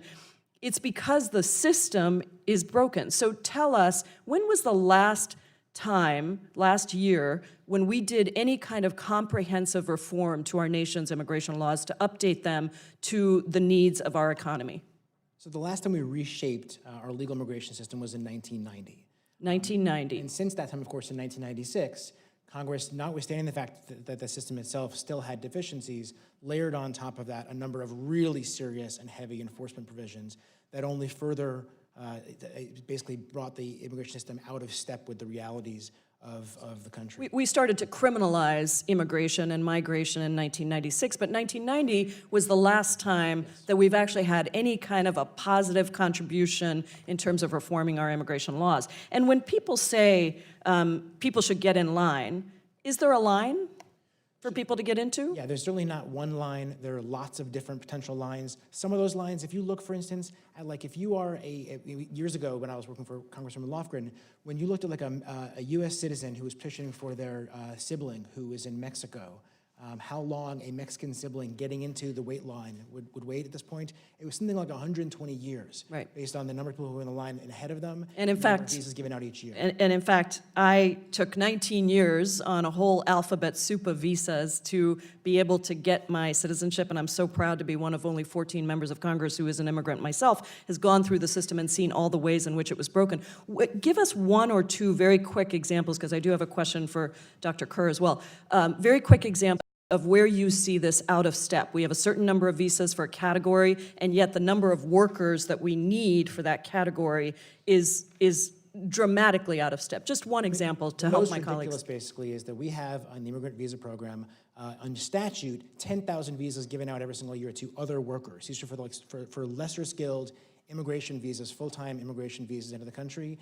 And for 2 decades, we've taken half of those visas and used them for adjustments under NACARA. So there are 5,000 visas available every single year for people who don't have a college education or highly technical skills who want to immigrate to the U.S. and contribute as workers. So that's a kind of out of step, but it's across the board in every single category. I wanted to say, Mr. Kaheen, that I hope that we get to taste your food someday. I was looking at the beautiful pictures. And the National Association of Evangelicals has said that our refugee resettlement program is the crown jewel of American humanitarianism, and you are a perfect example of that. So thank you so much for that.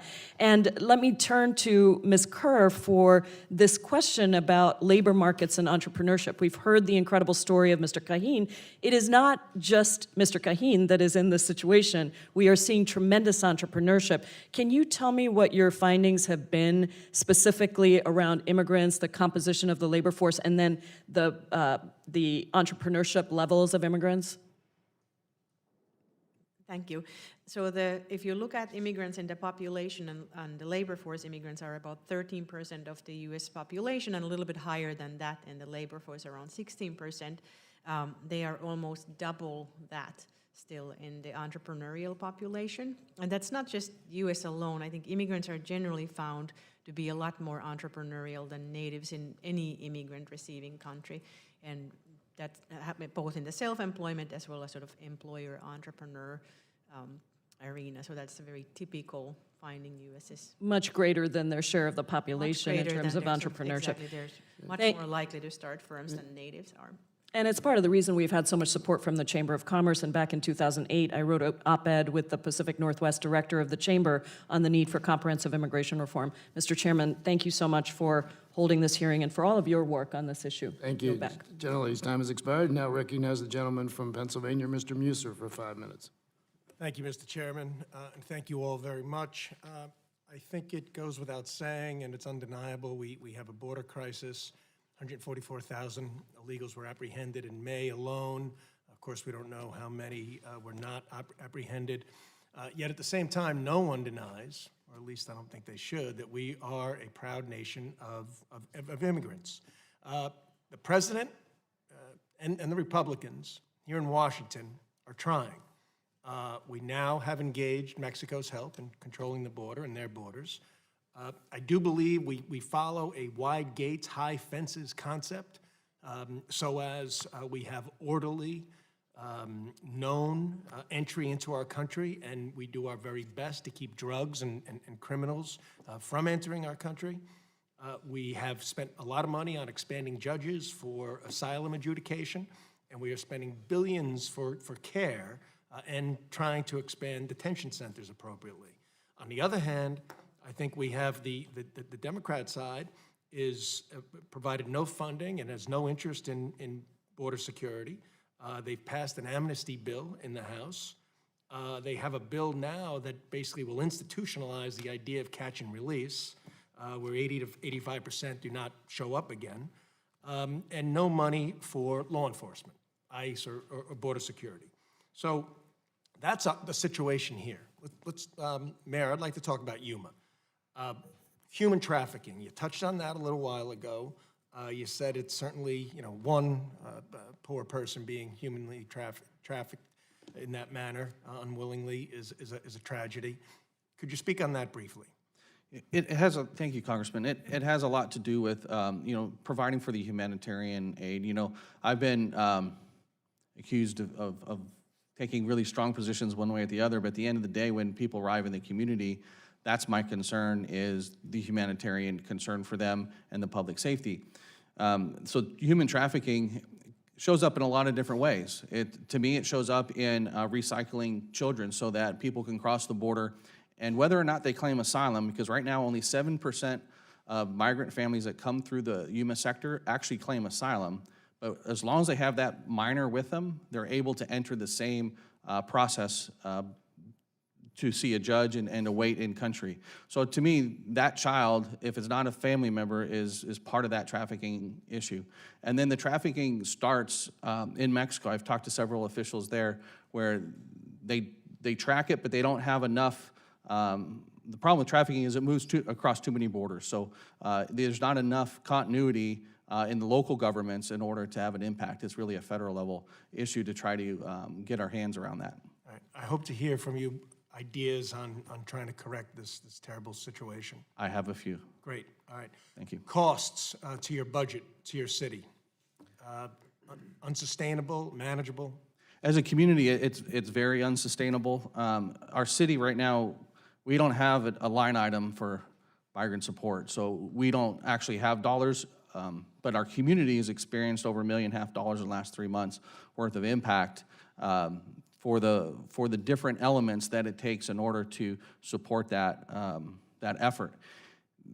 Right now, this is the part of the year where our nonprofits are already stretched in trying to serve our homeless veterans, the different elements of the community that need the support. Temperature's hotter, there's less work, and now that our nonprofits, or some of them are diverted to providing for the migrant families as they come through. So there's a real impact from a community level of just under $500,000, $1.5 million since the beginning of the year. What about schools? How are your schools doing? You know, the schools right now, because the migrant families are moving through and they don't stay, we don't have that dramatic of an impact. There is a constant presence just being close to Mexico, but there's no dramatic impact right now in the school system. So housing as well, housing?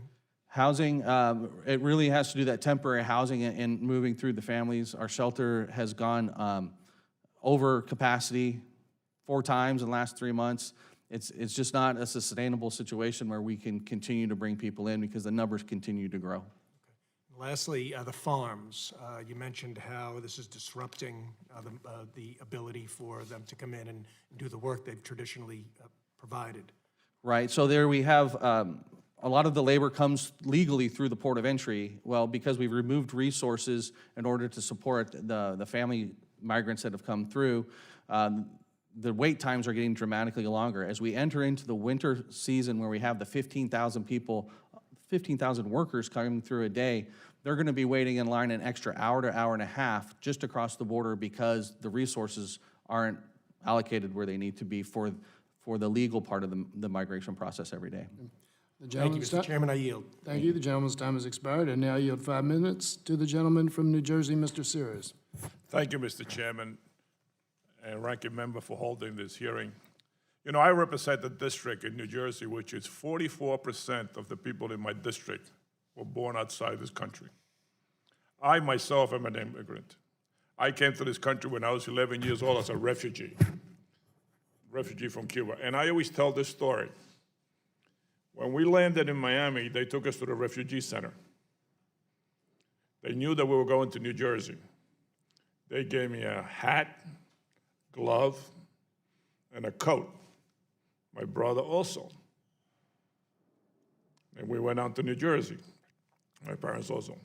I tell people that was a great investment by this country. I've been paying taxes all these years. My family, myself, I'm still paying taxes. So as far as I'm concerned, I also created a business. I employed people. So as far as I'm concerned, this country made a great investment in the Sari family. Today I'm here. And the greatness of this country is the fact that I came as a refugee. I'm here in Congress, and my vote here is as good as anybody that was born here. And I care for this country as much as anybody that was born here. Probably more. Because I appreciate the opportunity that was given to my family. So when I hear about all these things about immigrants, how bad they are, you know, I just don't buy it. Of course, everybody wants legal immigration. Nobody wants illegal immigration. The condition of some of these people in this country are so horrible that they may not have a choice. But they do come and work.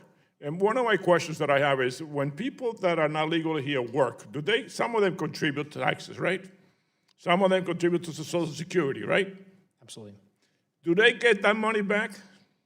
No. No. Do you know how much they contribute that they don't get the money back that they work for? I should have that in front of me right now. It's the trillions. I mean, trillions of dollars basically in payroll taxes that are contributed into the system in the long run. And they don't get that back in Social Security? I mean, at this stage, no. I mean, there's a way in which if you can, if you're paying through an ITIN, you can sort of track that down the road. There are ways which you could potentially do it, but most of that money right now is left on the table. Right now, it stays in the budget wherever it goes. That's right. The other aspect is that we make it more difficult for people, even who are here legally, to become citizens. You know, I go to ceremonies all the time, and I swear people all the time. I just found out the other day that if you become a citizen, and you get the certificate that says it's, you know, which my father used to have in the living room, if you lose that certificate, now they charge you $500 to get a copy of that certificate, or if you misplace it. And it's now close to $1,000 to become a citizen. We just keep making it more and more difficult for people to become citizens, even if you're here legally. You know, we had a bill that came from the Senate, close to 70 votes in the Senate came here, and because a group of people didn't feel like they were going to support it and were going to create hell, it never went through. And that was a bipartisan effort for a comprehensive immigration bill. Mayor, I know I was a mayor for 12 years. 94% of the student body in the town that I represented were Hispanic. So you can imagine, they didn't speak English, so you can imagine the pressure on the budget of that community. Pressure on housing, pressure on everything.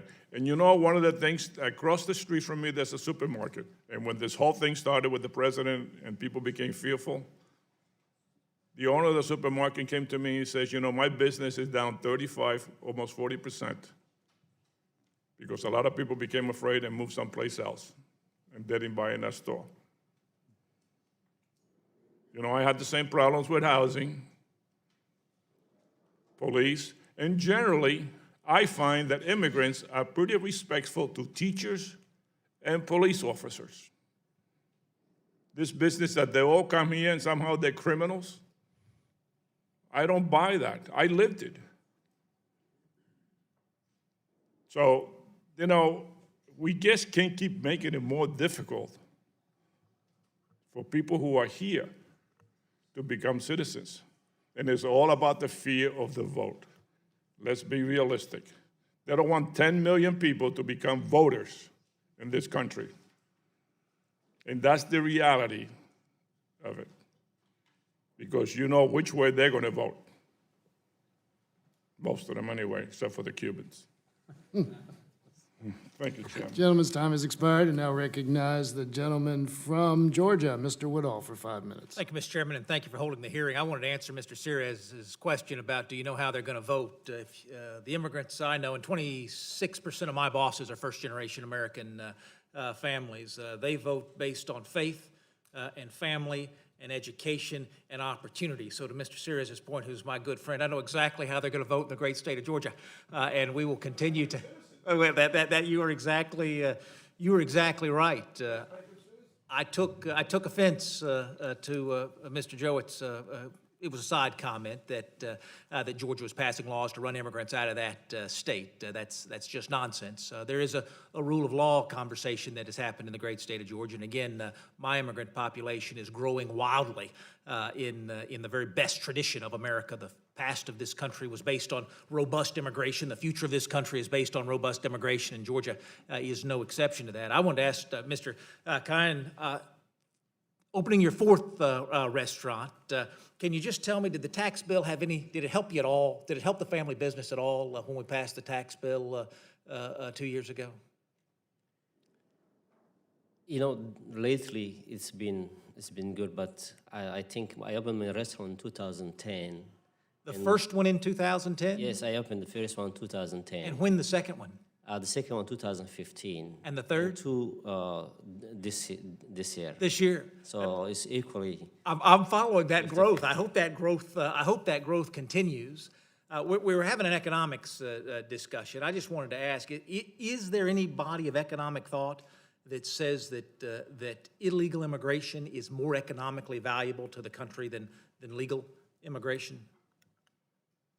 So I can start with that. It's actually surprisingly hard. So in many of the data sets that I use, and I use these large Census Bureau collected data, we don't know whether someone's an illegal or legal immigration. We don't know anything much about the circumstances upon their entry.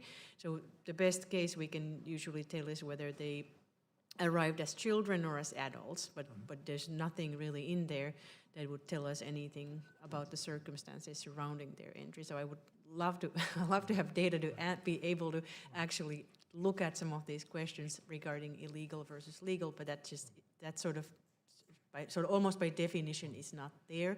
And even among the legal, the different groups of immigrants, whether you are came under an H-1B visa or came under as a sort of your parents migrated and you migrated with them, and they had a legal immigration. I guess I wouldn't have thought it was that complicated. Yeah, I Dr. wouldn't Kerr. have thought either. I'm thinking about the folks who are able to live out their very best American dream in my district. Those folks with papers are able to pursue that dream in ways that folks without papers can't. Even in my district, we have so many H-1B and E-2s.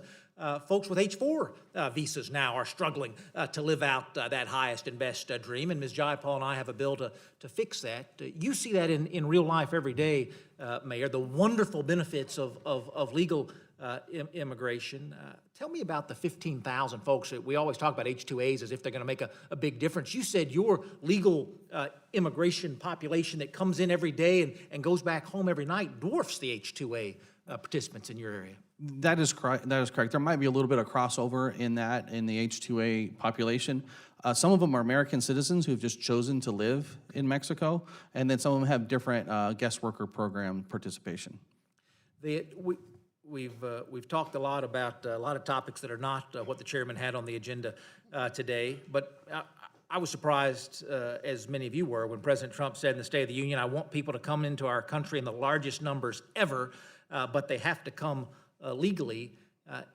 Again, economics discussion. Does anybody take issue with that? I support that. I also want folks to come in the largest numbers ever, but I want them to come legally. Mr. Khan, I have in my district folks on H-1Bs, so they're brought their children here with them. They're on H-4s. They've been in line for 15 years in some cases, paying taxes, just as your family is. Now their kids are aging out of the system. DACA protects families who came without a visa, but it does nothing for families that came here legally with a visa. How long was the wait for you from the day that you decided to make your way to this country? What was the wait time? I think about 8 months. 8 months? Yes, and it was Georgia, Atlanta, Georgia. You flattered me by saying that. My question is, why couldn't we keep you? Why couldn't we keep you there? What led you to leave to head to Minnesota instead of sticking around in the great state of Georgia? Maybe the snow. I can believe that.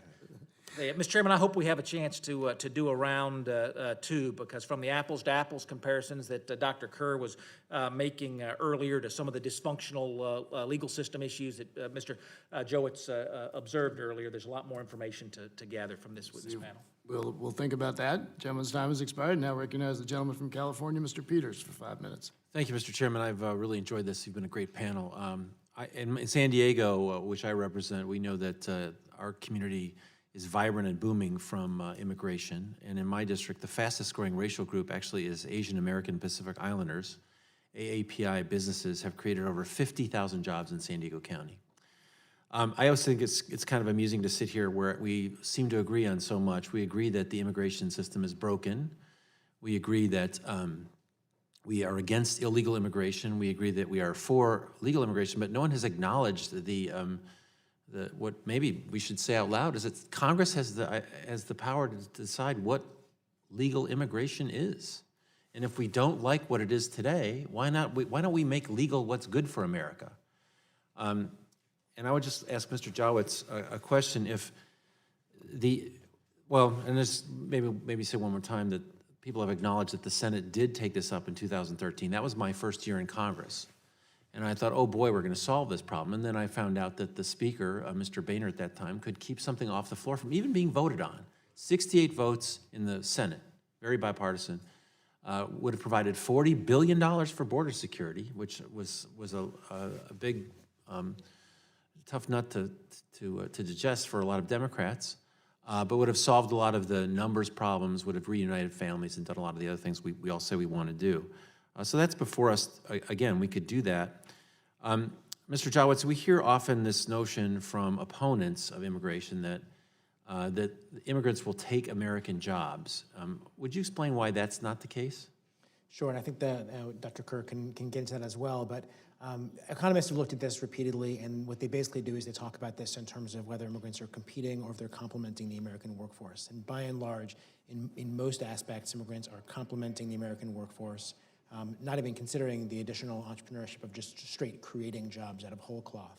Because they're filling new jobs, not taking existing jobs. Is that essentially what it is? They're often filling new jobs, and frankly, because of the complementary aspect of it, by filling new introductory level jobs, they actually free up the opportunity for additional managerial jobs and other things for American workers. We see some of the biggest gains actually among African-American workers who end up getting higher level, more managerial jobs often when the entry-level jobs are being taken by immigrants, especially new immigrants who may not have the same native language fluency as American workers. Right, and with respect to the 2013 bill, you mentioned that the CBO estimated a reduction in the federal deficit of nearly $1 trillion over 20 years. That's right. How is that possible?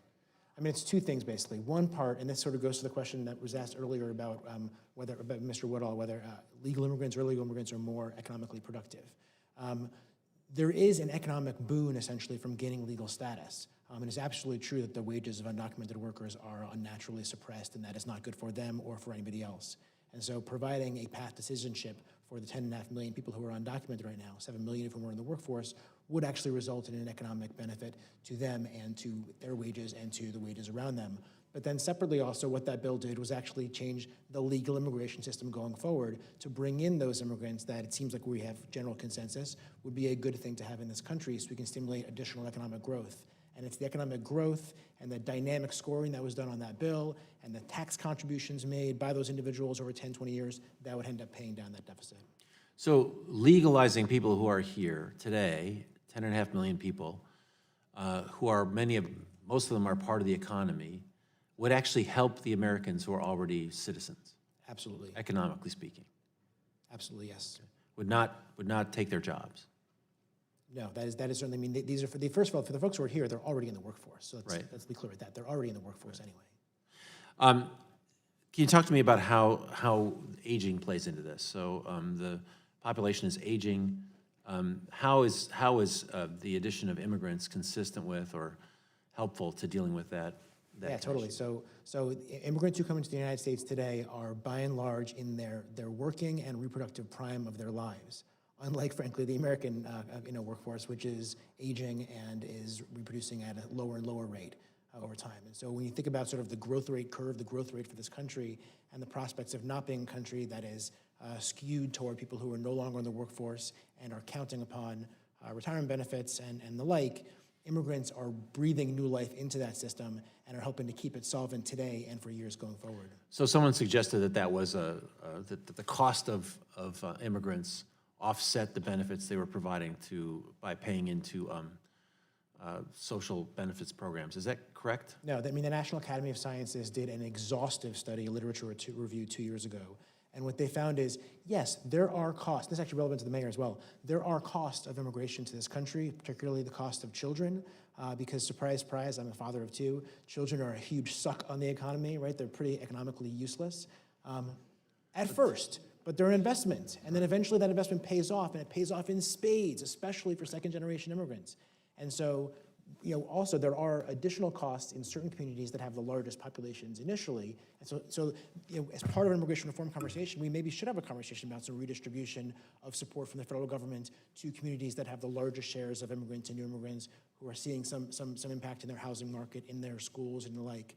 But overall, immigrants are an economic boon for this country, fiscally and economically. For all of us. For all of us. Thank you very much, Mr. Chairman. I yield back. Gentleman's time has expired. I now recognize the gentleman from Ohio, Mr. Johnson, for 5 minutes.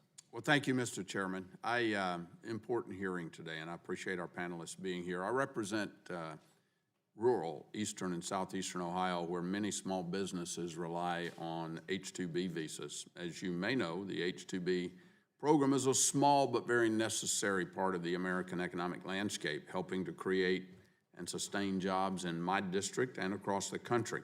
I'm grateful to the administration for recognizing the unprecedented employer demand for H-2B workers and raising the cap by an additional 30,000 visas for the rest of fiscal year 2019, but this temporary relief does not solve the problem. In fact, without substantial and immediate reform to this visa program, some of the small businesses in my district are at risk of losing everything because they can't get their workers.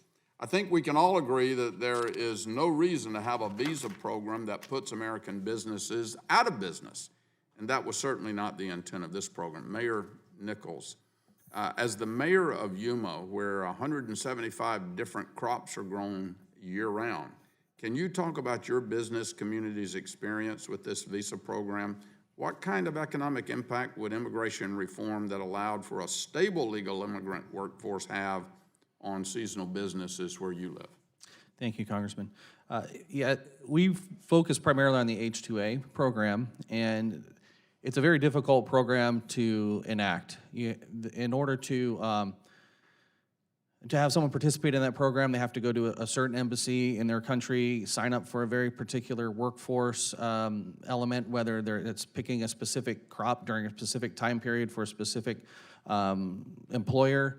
And then if there's an event that ruins that crop, now that worker's in limbo. The company's having a hard time figuring out what to do with that worker. So there's those kind of constraints, and there's a sheer limit, a number of people that can be in the program in the region, and that's limiting our workforce, which is part of what I talked about with the tens of thousands of acres of fresh produce that went to Guanajuato, Mexico. It's because there weren't enough workers and enough visas to service that area. Okay, well, thank you.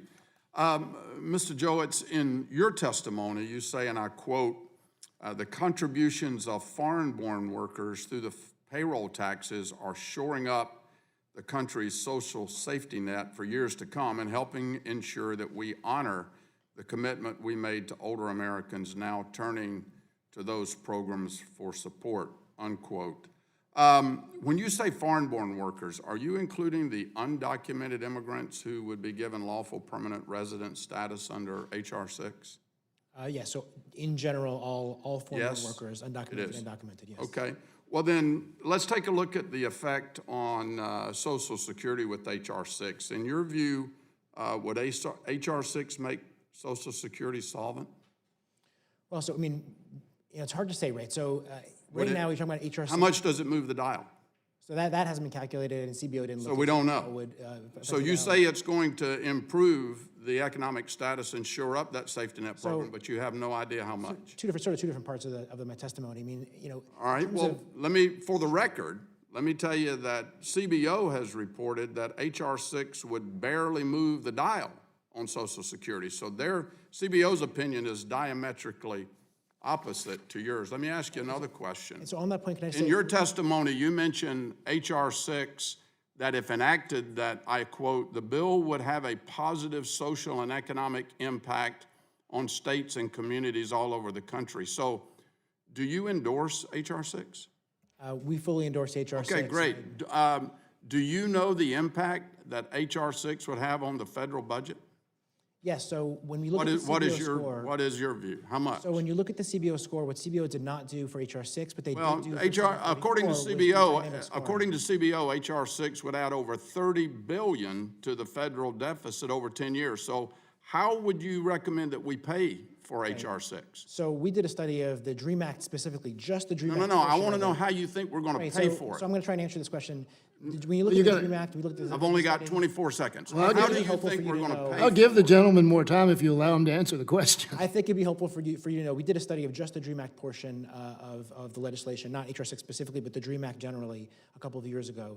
And if you do essentially what CBO would do if they did dynamic scoring, you look at the long-term economic impact of the bill, we saw a gain of $1 trillion basically over 10 years in providing legalization for people who are dreamers, right? But you're still not answering my question. How would you recommend that we pay for HR 6? I think, honestly, I mean, I wasn't here for when PAYGO I wasn't a member of Congress who voted for the PAYGO rules that exist right now. I would say that just like what I said earlier about children being an economic suck, but really actually are an investment in our future, passing legislation like H.R. 6 that would provide an opportunity for legalization for individuals who are already in our country, who we've educated here, who we've invested in, who want to contribute more fully, and unlocking that potential would be a great long-term investment for this country, and we would reap the benefits of that in the long run. Okay, I yield back, Mr. Chairman. Gentleman's time has expired. Now yield 5 minutes to the gentlelady from Illinois, Ms. Chakowski. Thank you. You know, it's tempting to use a bunch of time just venting my fury about what I'm seeing and the heartbreak at the border, but also in my community where there's so much fear. Mr. Javits, you have a lot of experience working on issues related to immigration detention, and you have even represented detainees challenging unlawful conditions of confinement. So in your experience, what have the courts found to constitute unlawful conditions of confinement, and how does that compare to what we're seeing at the border today? So under the 8th Amendment to the Constitution, you cannot provide deliberate indifference to serious medical needs, for instance. That's just the general 8th Amendment standard. The 8th Amendment, though, isn't actually the relevant standard when looking at civil detainees like immigrants in custody who are not being punished. They can't constitutionally be punished. And so really what it comes down to there essentially is looking at their fundamental 5th Amendment due process rights to protection.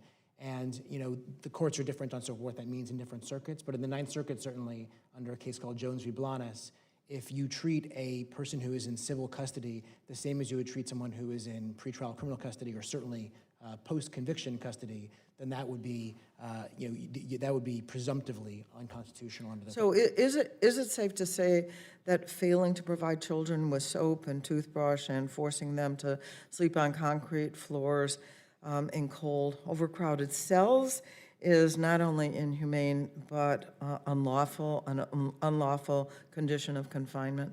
So it's certainly unlawful with respect to the actual settlement agreements that govern the treatment of children in custody. And that's just as enforceable, obviously, as the constitutional protections. You know, I would say over time, courts and Congress have reduced the ability for individuals who are in custody to actually recover for violations of their rights. I actually, the last time I was here testifying back in 2007, I was sitting right next to a client of mine at the time, Francisco Castaneda, who had been in immigration custody for 11 months. And from day one, when he walked in the facility, they knew that he needed a biopsy in order to rule out cancer. And for 11 months, they had denied it to him. And when he finally walked out the facility door after we did a demand letter, the doctor who walked him out said, "Get yourself to an emergency room." By that point, he already had metastatic penile cancer, testified before Congress, and a few months later had passed away. And the Supreme Court, frankly, 9-0 actually ruled that because Congress, under the Public Health Services Act, ruled that the Federal Tort Claims Act is the exclusive remedy for individuals who are mistreated by veterans, by the folks who are treating him, the Public Health Service, he was not able to recover at all for the unconstitutional conduct that he was subjected to, that lower courts thought was abhorrent. What kind of impact will the administration's cruel and inhumane mass detention of refugees and asylum seekers have on the economy? I heard a woman on television last night say that that each child actually costs about $750 per night to keep in the inhumane custody that they're in right now. But we keep hearing about there's not enough money. We're spending a lot of money, aren't we? Yeah, no, we're spending a tremendous amount of money on the most expensive way of handling the situation possible. There were, at the time the administration took over, basically, there was a program in place that allowed for pennies on the dollar, basically, to release families into intensive supervision programs, basically, in which we were seeing actually phenomenal results of folks showing up for proceedings. Let me also, I met with the U.S. tourism operators, and they said there's been a 20% decline in tourists in the United States. What does that mean for us? And I mean, then they attributed, I asked, have these immigration policies deterred people from coming? And they attributed that to the decline. Yeah, no, I mean, I think this sort of goes to the earlier points. You know, if it is in fact the case that the committee members on all sides of the aisle are supportive of immigrants and more immigrants coming to the country, I think that is not what the administration's official policy is and what their stated preference is. Stephen Miller's goal, and many people who he has brought into the administration who are influencing policy, the folks, again, at FAIR, Numbers USA, Center for Immigration Studies, let me ask, reduce immigration into the country. Let me ask you one more question. The president has threatened to remove millions of Americans, deport them from the United States. How would mass deportation impact our economy? So I certainly got to that in my initial testimony, and I'd refer folks to my remarks.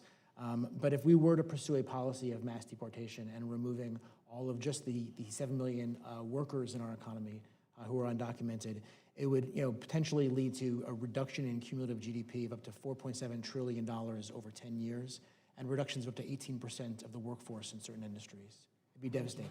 Thank you. I yield back. Gentlelady's time's expired. Now yield 5 minutes to the gentleman from Texas, Mr. Roy. Thank the chairman. I thank all the witnesses for being here and taking the time to address the committee on this important issue.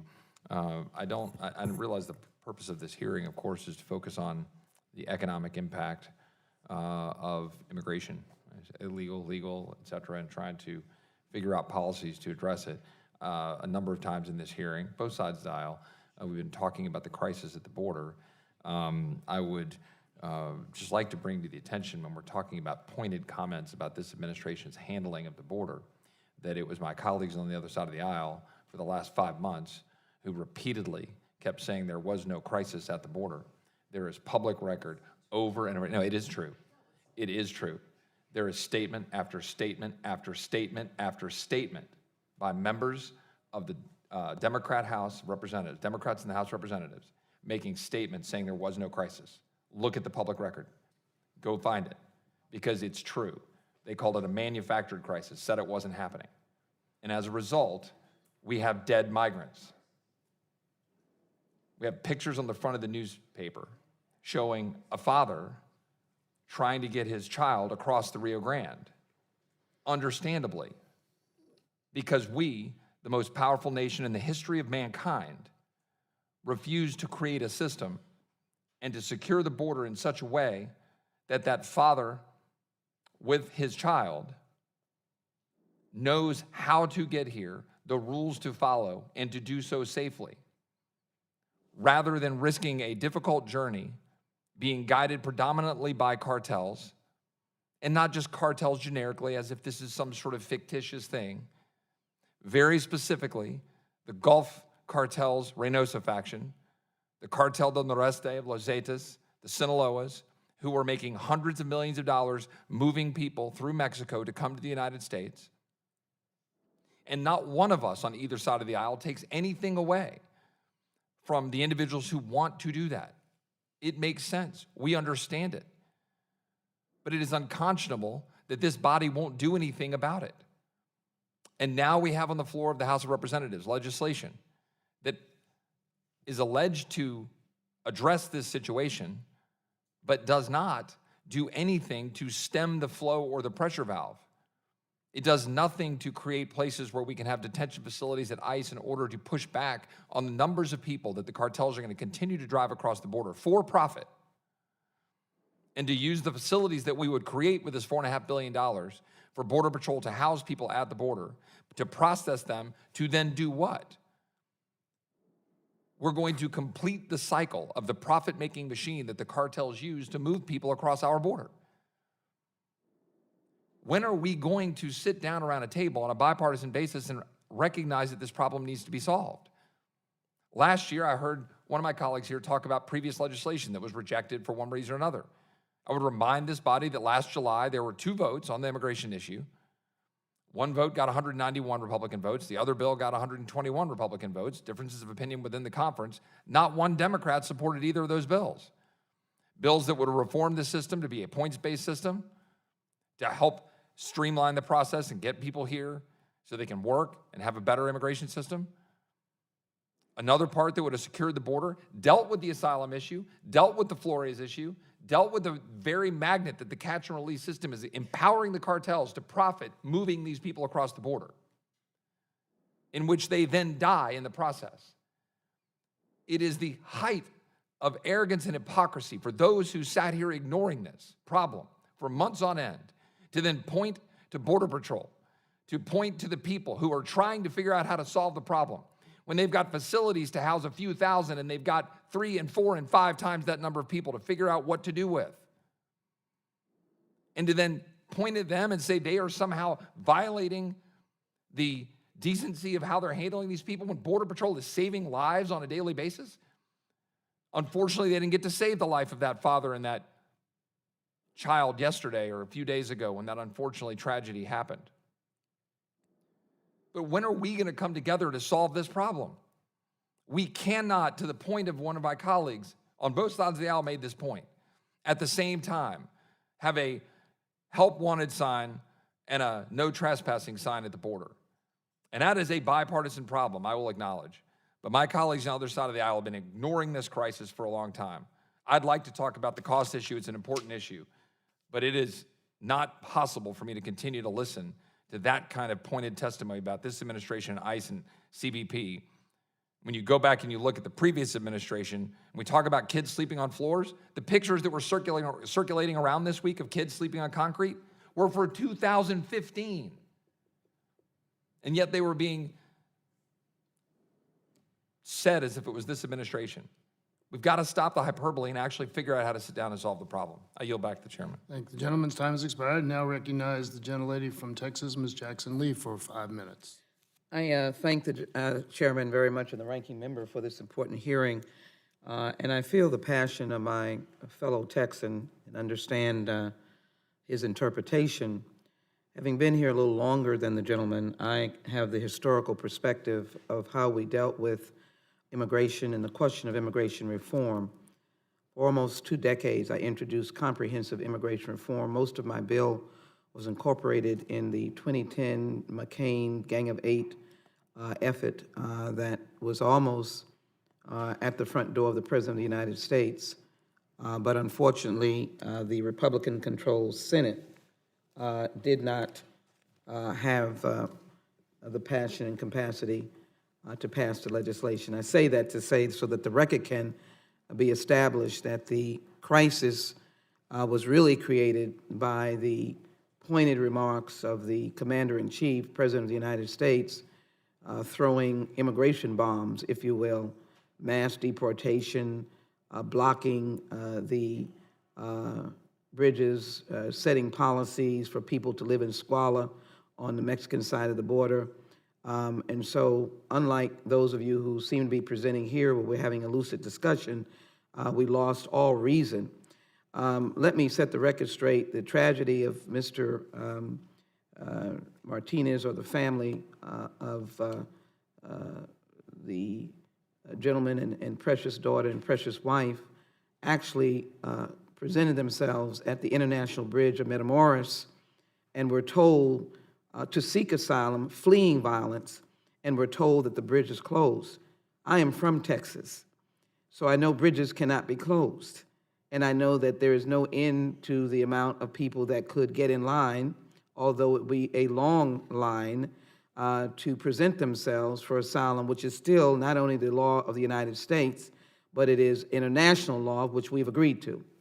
I think it is important to set the record straight. Having been at the border during the time of the gentleman's comments in 2014, 2015, having seen unaccompanied children come off the bus, I was there. I understand, at least in the previous administration, there was the effort to try to address it in a humanitarian manner. So let me go quickly as my time, Mr. Javits, let me just get a number of how much the economy would be driven positively if comprehensive immigration reform was to be passed. We've had a variety of numbers. It would mean people would have access to citizenship. They would get in line. Let me be very clear. The legislation would not put people that were undocumented in front of those who had been in line. But what would that engine be? Sure. So when Congress in 2013 passed S-744, CBO and the Joint Committee on Taxation did a number of different reports, both a specific score of the bill and also an economic impact report that was part of the dynamic scoring of it. And what they found was that passing that legislation would have decreased federal budget deficits by about $1 trillion over 20 years, would have increased the nation's GDP by about 3.3% in 10 years and 5.4% in 20 years, and the increased average wages of American workers within 10 years. And so over a period of time, there would be constant growth in the budget, maybe to be able to have a more humanitarian response to those who would be possibly still coming, unfortunately, but maybe because of regular order, we would have a process for individuals to cross the border, whether it's the northern border, the southern border, or otherwise. Is that correct? I mean, Acting Secretary of Homeland Security Kevin McAleenan just a couple of weeks ago testified before Congress that had that bill itself been enacted into law, it would have actually provided additional resources that could have helped to address the challenges they're facing now. I'm always seeking common sense, reasonable ways to address this question. Give me that trillion number again, please. That needs to be in the record louder than ever. Sure. So basically, if that legislation had been enacted into law, the budget deficit would have been decreased by about $1 trillion over 20 years. Mr. Khan, let me thank you for your presence here. Tell me how you got here, sir. I got here as a asylum, and I applied as asylum, and I got it about 12 to 18 months, and I started going to school. So you fled violence from Somalia? Yes. And so you understand it is reasonable that people could be sacrificing their lives to flee violence. Actually, I'm one of the luckiest people, on earth, but I know thousands of people in Africa and Somalia who are fleeing from the civil war and dying in the sea. Those are by thousands, I think, every month. And so you have a business. Are you pouring into the economy when I say that? Is your business now turning back into the economy with employees? Can you tell me how many employees you have? I have about 60. About 60 employees. And training young people or training others as well in your employment? Yes, I have, students who, I employ during school year or they're off. And I also have people who started from dishwashing who are right now chefs. And some of them are also managers. Gentlelady's time has expired. I thank the gentleman. I'm sorry I didn't get to the other witnesses. Mr. Chairman, I thank you and the ranking member for your courtesies, but I think we've made the record over and over again. Thank you so very much. I thank the gentlelady, and now recognize the gentleman from Nevada, Mr. Horsford, for 5 minutes. Thank you very much, Mr. Chairman. This is a very important hearing to allow us to discuss the economic benefits immigrant families contribute to this country, and certainly in my home state of Nevada. Since the founding of this country until today, immigrants have made strong contributions to our society and culture, but they've also served as engines for economic growth and innovation, creating new economic opportunities for all of us. I'd like to focus my time today on temporary protected status holders. Households with TPS holders contribute $2.3 billion in federal taxes and $1.3 billion in state and local taxes annually. They hold more than $10 billion in spending power. However, the Trump administration has worked to systematically dismantle our immigration system over the past 2 years, in which he has ended TPS protections for 6 out of 10 countries, including El Salvador, Haiti, Honduras, Nepal, Nicaragua, and Sudan. That represents nearly 318,000 individuals from those countries alone. And according to the National Immigration Forum, TPS holders contribute more than $6.9 billion to Social Security and Medicare over 10 years. That cannot even these individuals cannot even access those benefits because they are not legal immigrants, but they pay into it for you, for me, and for everyone working to benefit. In my home state of Nevada, there are over 4,000 TPS holders from places like El Salvador and Honduras. They work in the hospitality, construction, and food and beverage industries, contributing over $40 million in federal taxes and over $15 million in state and local taxes. One of my constituents, Erica Lopez, came to the U.S. from El Salvador and has been a TPS holder for 15 years. She's a member of the Culinary Union and works hard to provide for her family every single day. Now, when I met with Erica, she told me that when she heard about the Trump administration's efforts to deny the renewal of her TPS status, she felt scared and worried for her family. Her oldest two children, who are 19 and 22, are also TPS holders, but her two youngest daughters, 16 and 12, are both U.S. citizens. And again, I want to underscore, these are individuals who are here as asylum seekers. They are legally permitted to be here. These are not individuals who have broken the law. They've followed the law. And now, because of this administration's policies, they're at risk of having their families torn apart, losing the homes that they built up, and the contributions that they make to our community. So, Mr. Javits, if the Trump administration has its way with crippling our immigration system, I want to know specifically, how would TPS holders be impacted? What would happen to our nation's GDP? What would happen to the housing market and industries such as food and beverage and hospitality and construction that many TPS holders work in? Thank you so much for the question. So as you know, for TPS holders right now who have had their protection terminated because of preliminary injunctions in place by trial courts right now, those protections have been preserved. And so people who have TPS, who had TPS, currently are able to hold on to their TPS, but that's just holding on by a shoestring, right? I mean, court decisions are going to come down at some point, and we'll see what they ultimately decide. If courts permit the termination of TPS to go forward, then individuals will lose that protection. And unlike with DACA, which is interesting, DACA, because how long you get your protection depends on, or the duration is 2 years, but when it expires depends on when you get your protection. With TPS, it's all a single date. And so you'll see for 200,000 Salvadorans plus for 50, 60,000 Hondurans, on a single day, they're all going to lose their ability to work lawfully in this country and to remain lawfully in this country. And then I think it remains to be seen. I mean, what happens to them in their jobs, whether or not they'll be able to leave that current job and go to a new job, or they're going to have to go through another I-9 process and not have work authorization for that job. I think that's going to be disruptive. If you look actually at TPS holders in construction, for instance, we did a specific paper looking at TPS holders in 6 states that experienced really, really devastating natural disasters over the last 2 years. And the work the TPS holders in construction right now are already doing to help rebuild states like North Carolina, Texas, California, Virginia, et cetera, Florida. Thank you, Mr. Chairman. I think that this is an important area that we need to understand more. I know that we're limited on time, but I'm thankful to have the opportunity to bring the perspective of many of my constituents who I am fighting for, and we cannot allow their status to expire. They're contributing too much to our communities and to our community, to our economy, to allow that to happen. Thank the gentleman. His time has expired. I now yield 10 minutes to the ranking member for his questions. Thank you, Mr. Chairman, and I'll try not to take all of my 10 minutes. I was prepared to yield a little bit to Mr. Woodall, only because I like to hear him talk. And I do appreciate our panelists today, and particularly the Honorable Mayor of Yuma. Boy, us mayors, we got to stick together. And I do appreciate the work you do.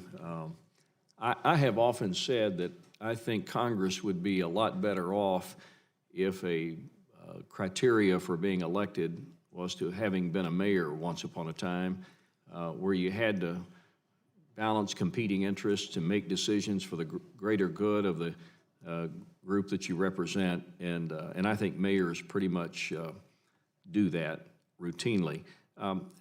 Today in this conversation, we have, I think, remarkably found that we agree on a lot of things. First of all, we agree that we have a broken immigration system. Everybody says that. It rolls off the tongue pretty easy now because it's pretty true. And if you polled the average American out there, it would be an overwhelming result that the feeling border to border across all political biases is that this immigration system that we have is just simply not working for the betterment of the people. Probably so overwhelmingly in that way that the only thing that I can think of that might be a bigger vote in something broken is our budget process, but I'll leave that to another conversation. Mr. Yarmouth and I happen to have serious agreement on those issues. But as I said, we have agreed that we have a broken system. So here's a question. Should we have open borders, Dr. Javits or Mr. Javits? No, I don't. I think we can have a system in which we have borders, but we also have pathways. We heard earlier this idea that we should have wide gateways and tall fences, I think. But as Shilj actually pointed out, in the case of the father who died with his daughter just 2 or 3 days ago, they went to one of those gateways and that gateway was closed. And so that's part of the dysfunction. So if we can agree that we definitely need some level of border security in order to protect the sovereignty of our country. I mean, I don't know, how many people are on this planet right now? 7.5 billion? Something like that. I don't know that we really know, but it's a lot of people. And a whole lot of them are living in abject poverty. A lot of those people would love to be able to come to this country and enjoy the benefits of the pursuit of the American dream. So the fact is, we have to have some kind of a system set up to where people not from this country can actually come to this country. And I think it begins, that the ability to do that in a manageable way begins with having a secure border. Sorry. I see you shaking your head in somewhat disagreement. So disagree with me on that. Sure. So I don't think it begins with the border. The border's too late. You've already, David Aguilar, when he was the chief of the Border Patrol, testified before Congress in 2007 on the issue of immigration reform, and essentially said, the best thing I can do to secure the border would be to pass comprehensive immigration reform and reform the legal immigration system, because I want to get, in his words, the busboys and nannies out of the desert and through the ports of entry so I can focus on the folks who can't come through the ports of entry. Right? So before you get to border security and patrolling the border and the walls and the rest of it, you would reshape entirely what that flow, what the mission of security so is. let's say, for the sake of the argument, that we did some kind of comprehensive immigration reform, we're probably still going to create lines, are we not? Sure. There's going to be a wait time. Yes. People are impatient. So if the border is not secure, what guarantee is there that the people who want to come to this country today and don't want to stand in a line are going to be willing to go stand in a line because we've done some kind of comprehension, when there is a hole in the fence and they can just crawl through the hole in the fence? I guess a few thoughts on that. I mean, one is the Department of Homeland Security, Office of Immigration Statistics, under this administration just 2 years ago, reported that the border is more secure now and more difficult to cross than ever before in our history. So, we often hear, and when I was in Congress for 7 years, we always hear about enforcement first, secure the border first, all that discussion.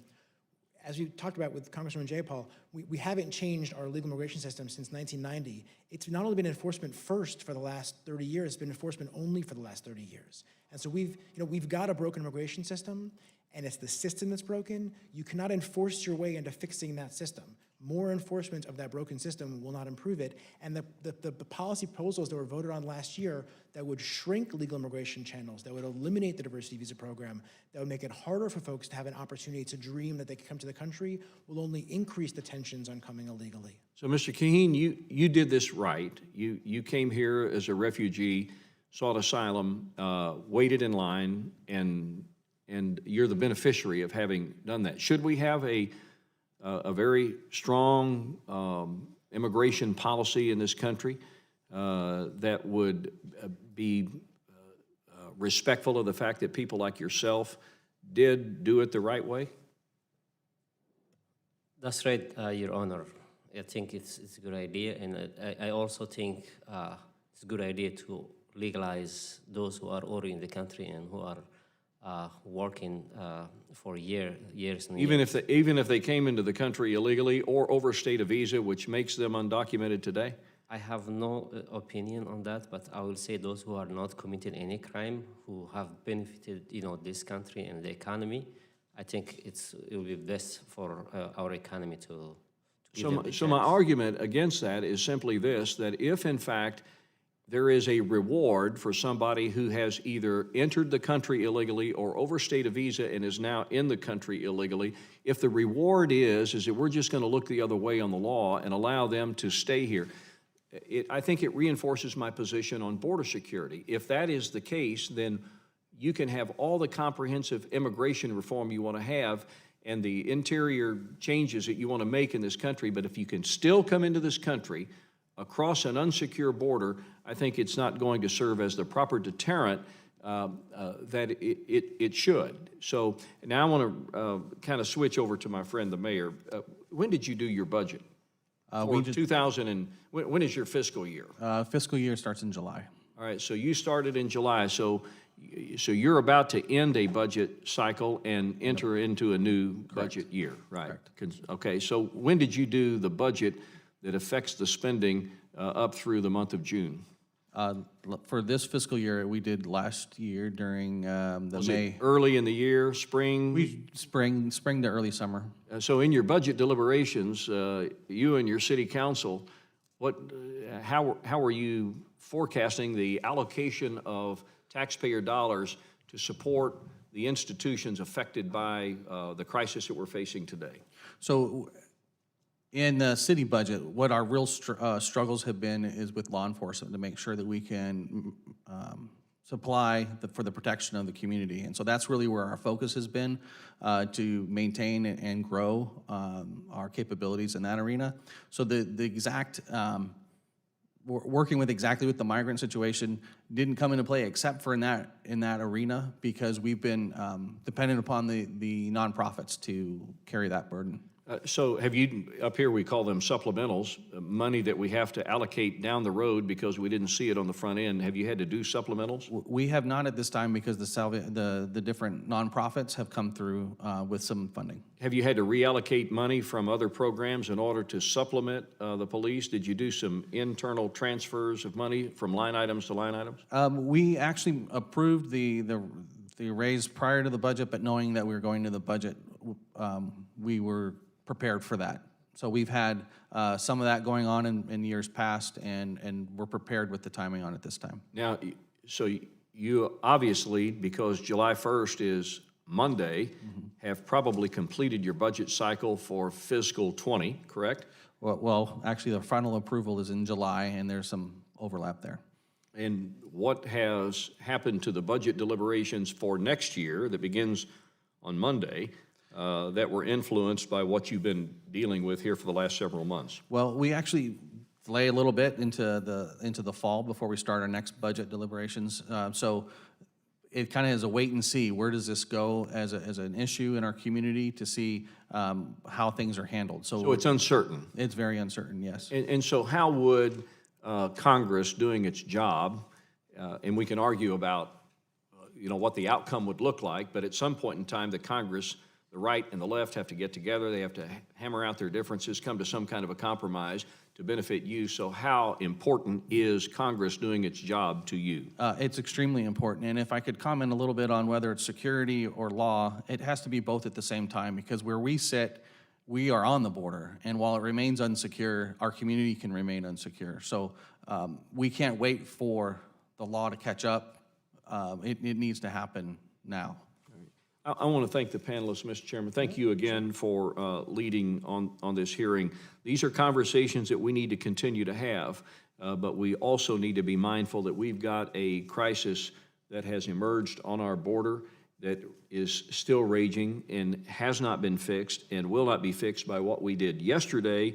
And I would admonish our Congress to get back to work and take the steps necessary to solve for that current crisis. And thank you. I yield back. I thank the gentleman. I now yield myself 10 minutes. It's I guess, inevitable that this discussion would have focused to a significant extent on the current crisis, even though that was not the intent of the hearing. The hearing was a prospective look at how important immigration is and will continue to be for the sustainability of our economy and our society. And as was mentioned, I was part of the so-called Gang of Eight in 2013. We worked for 7 months. We negotiated in secret. We negotiated as normal human beings would negotiate, like you and I would negotiate. And we came up with a plan that was, we were convinced would have at least 260 to 70 votes in the House. Again, the Senate had already passed a bill. We started with the premise that the only two preconditions to discussion. One is it had to fix the problems. Two, it had to be able to pass both houses. That was it. And we actually knew, the four Democrats in the group, that we were going to have to come up with something that was at least perceived to be more conservative than what passed the Democrat-controlled Senate. And we did that. And I had no experience in immigration policy. People said, why in the world are you on that panel? I said, well, Kentucky was a border state during the Civil War. But I learned an awful lot. And one of the things I learned, and this, Mayor, relates directly to what you just said, that the real problem in doing comprehensive immigration reform is that in today's world, Republicans want to focus on border security. Democrats want to focus on family reunification, the undocumented, and the dreamers. And the easy part is border security. That is the easier part. Put up walls, militarize the border, put up drones, do all of that stuff, and yeah, you can pretty much shut the border down, but you haven't solved the problem that this hearing was really meant to address, which is how do we get people into this country that we desperately need? And I was astounded a couple weeks ago, the chief technology officer from Microsoft was in my community, and she made a statement then that will blow everybody's mind. It was, over the next 10 years, we will experience 250 years worth of change. If she's 50% wrong, we're still talking about the same amount of change that we've experienced from before 1900 until now. I talked to a top guy at IBM who said in the next 3 years alone, artificial intelligence will eliminate or significantly change 120 million jobs around the world the next 3 years. With this kind of activity going on, most of it's technology related, Dr. Kerr, how critical is it that we have the best minds in the world in this country to cope with the rapid change that we're going to be facing? I do think it's very important, and that we're not the only country who would like to have the best minds in the world to be thinking about some of these problems. I think we don't even quite research-wise know what's coming up yet. We're trying to grapple with it. I've seen some studies that are trying to understand what the impact of artificial intelligence and robotization and all these things are going to be on our jobs. But I think high-skilled immigrants and in general just having some of the best minds thinking about it needs to be there. And a huge percentage of our technology companies were founded by immigrants, isn't that correct? That is correct. So huge percent. If it's actually a little bit hard to think about sometimes because some of them migrated as children, some of them migrated as adults, some of them are second-generation immigrants. How do you even put a number on that? But most of them have immigrant founders as part of the founding team. Thank you. Mr. Kaheen, I'm touched by your story. I'm impressed by your story, and I've seen it replicated in my community many times over. We have a very significant Somali population in Louisville, Kentucky, and they become very productive, cherished members of our community. And one of the things that occurs to me is that we have an economy, basically, it may change. Again, if we're going to change 250 years in the next, it may change. But right now, our economy is about 70% based, 75% based on consumption, consumer spending. You've hired 60 people who are spending money in your community. You have people from your community spending money with you that enables you to pay them and to provide for yourself. How important do you think that immigration is to actually just bolstering if most of the growth in the economy and in population is going to be immigrant-based over the next few decades, how important is that going to be to sustaining your business, growing your business, and creating a consumer base? I think it's very, very important, and I just wanted to add into this discussion that not only immigrants are creating jobs, but they also bring new ideas, entrepreneurial spirit. I myself, I go to high schools, elementary schools, and college to tell my story so young American can be inspired those who have never seen or anyone who look like them who succeeded in business. And not only that, but I also promote American entrepreneurship outside of the United States. I went to the UK, I went to South Africa, Kenya, Somalia, and Djibouti, just to promote how we do things in America and how this country is so pro-immigrant. Thank you very much.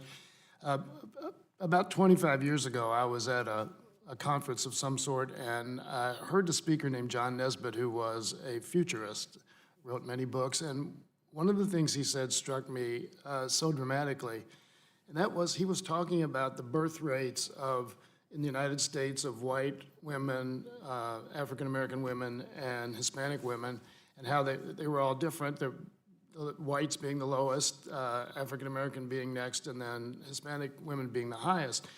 And he said, why should this concern white America? And his answer was, it should concern white America because if we don't make sure that brown and black America is as productive as it can possibly be and succeed as well as they could, that white America will not be able to retire. When I think about this whole discussion and just in the CBO's long-term budget outlook released yesterday, they projected that immigrants will account for nearly 87% of U.S. population growth by 2049, up from 45% today. So the base of taxes, the tax base that is going to support native-born Americans, is going to be largely dependent on making sure that this immigrant population is part of our economy. Is that not correct, Mr. Javits?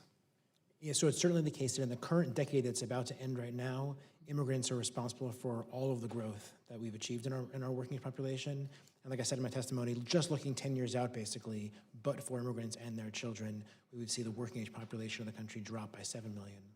And if we were to take the steps that we've discussed in the hearing, deporting large millions of immigrants right now and restricting our immigration numbers, that's going to make it a lot more difficult for those who are left in this country to have a safe, secure retirement. Is that not correct? Yeah, no, that's absolutely true. And it would be disruptive in up and down the economy. You'd see impacts. One thing, I mentioned this for the agricultural sector earlier, but you take out the undocumented workforce from the agricultural sector without doing the work that you need to do in order to have an effective, meaningful replacement for those workers. And you're looking at greater food imports. You're looking at the people who have those jobs, stocking shelves, doing the trucking, doing the inspections. All that work potentially can go away. Farmers who've been honing their farms for 1, 2, 3 generations, losing their farms. I mean, the impact spreads throughout the entire economy, and it's a house of cards at the end of the day, and one that's going back to sort of the broken system. It's a house of cards built on a shaky foundation, and we've all just sort of allowed like spit and glue to hold it together through exercise of discretion or just looking the other way or whatever. But it is not sustainable, and it degrades respect for the rule of law on every side of the debate. And it feeds calls for more enforcement on one side and feeds calls for less enforcement on this side, and none of it makes sense at the end of the day. I appreciate that. Well, I agree with my ranking member, my good friend, and everyone who's really testified today that we, as a Congress, we really have to deal with this subject. We can't put it off. And there is one set of responses probably to the current crises, but there is another whole aspect of this problem that is much more significant in terms of our future. And I thank you for contributing to what I believe, if people look at the record of this hearing, the testimony that's been submitted, which is where there's a lot of documentation, a lot of important information from all 4 of you, that it's probably one of the most significant pieces of a collection of information about immigration and the future importance of it that exists. And I thank you for making that contribution and for your time and wisdom. And before I adjourn, I do want to ask unanimous consent that the letter from the Coalition for Humane Immigrant Rights is entered into the record without objection, so ordered. Once again, thanks to the ranking member, thanks to all of the witnesses, and without objection, this hearing is adjourned.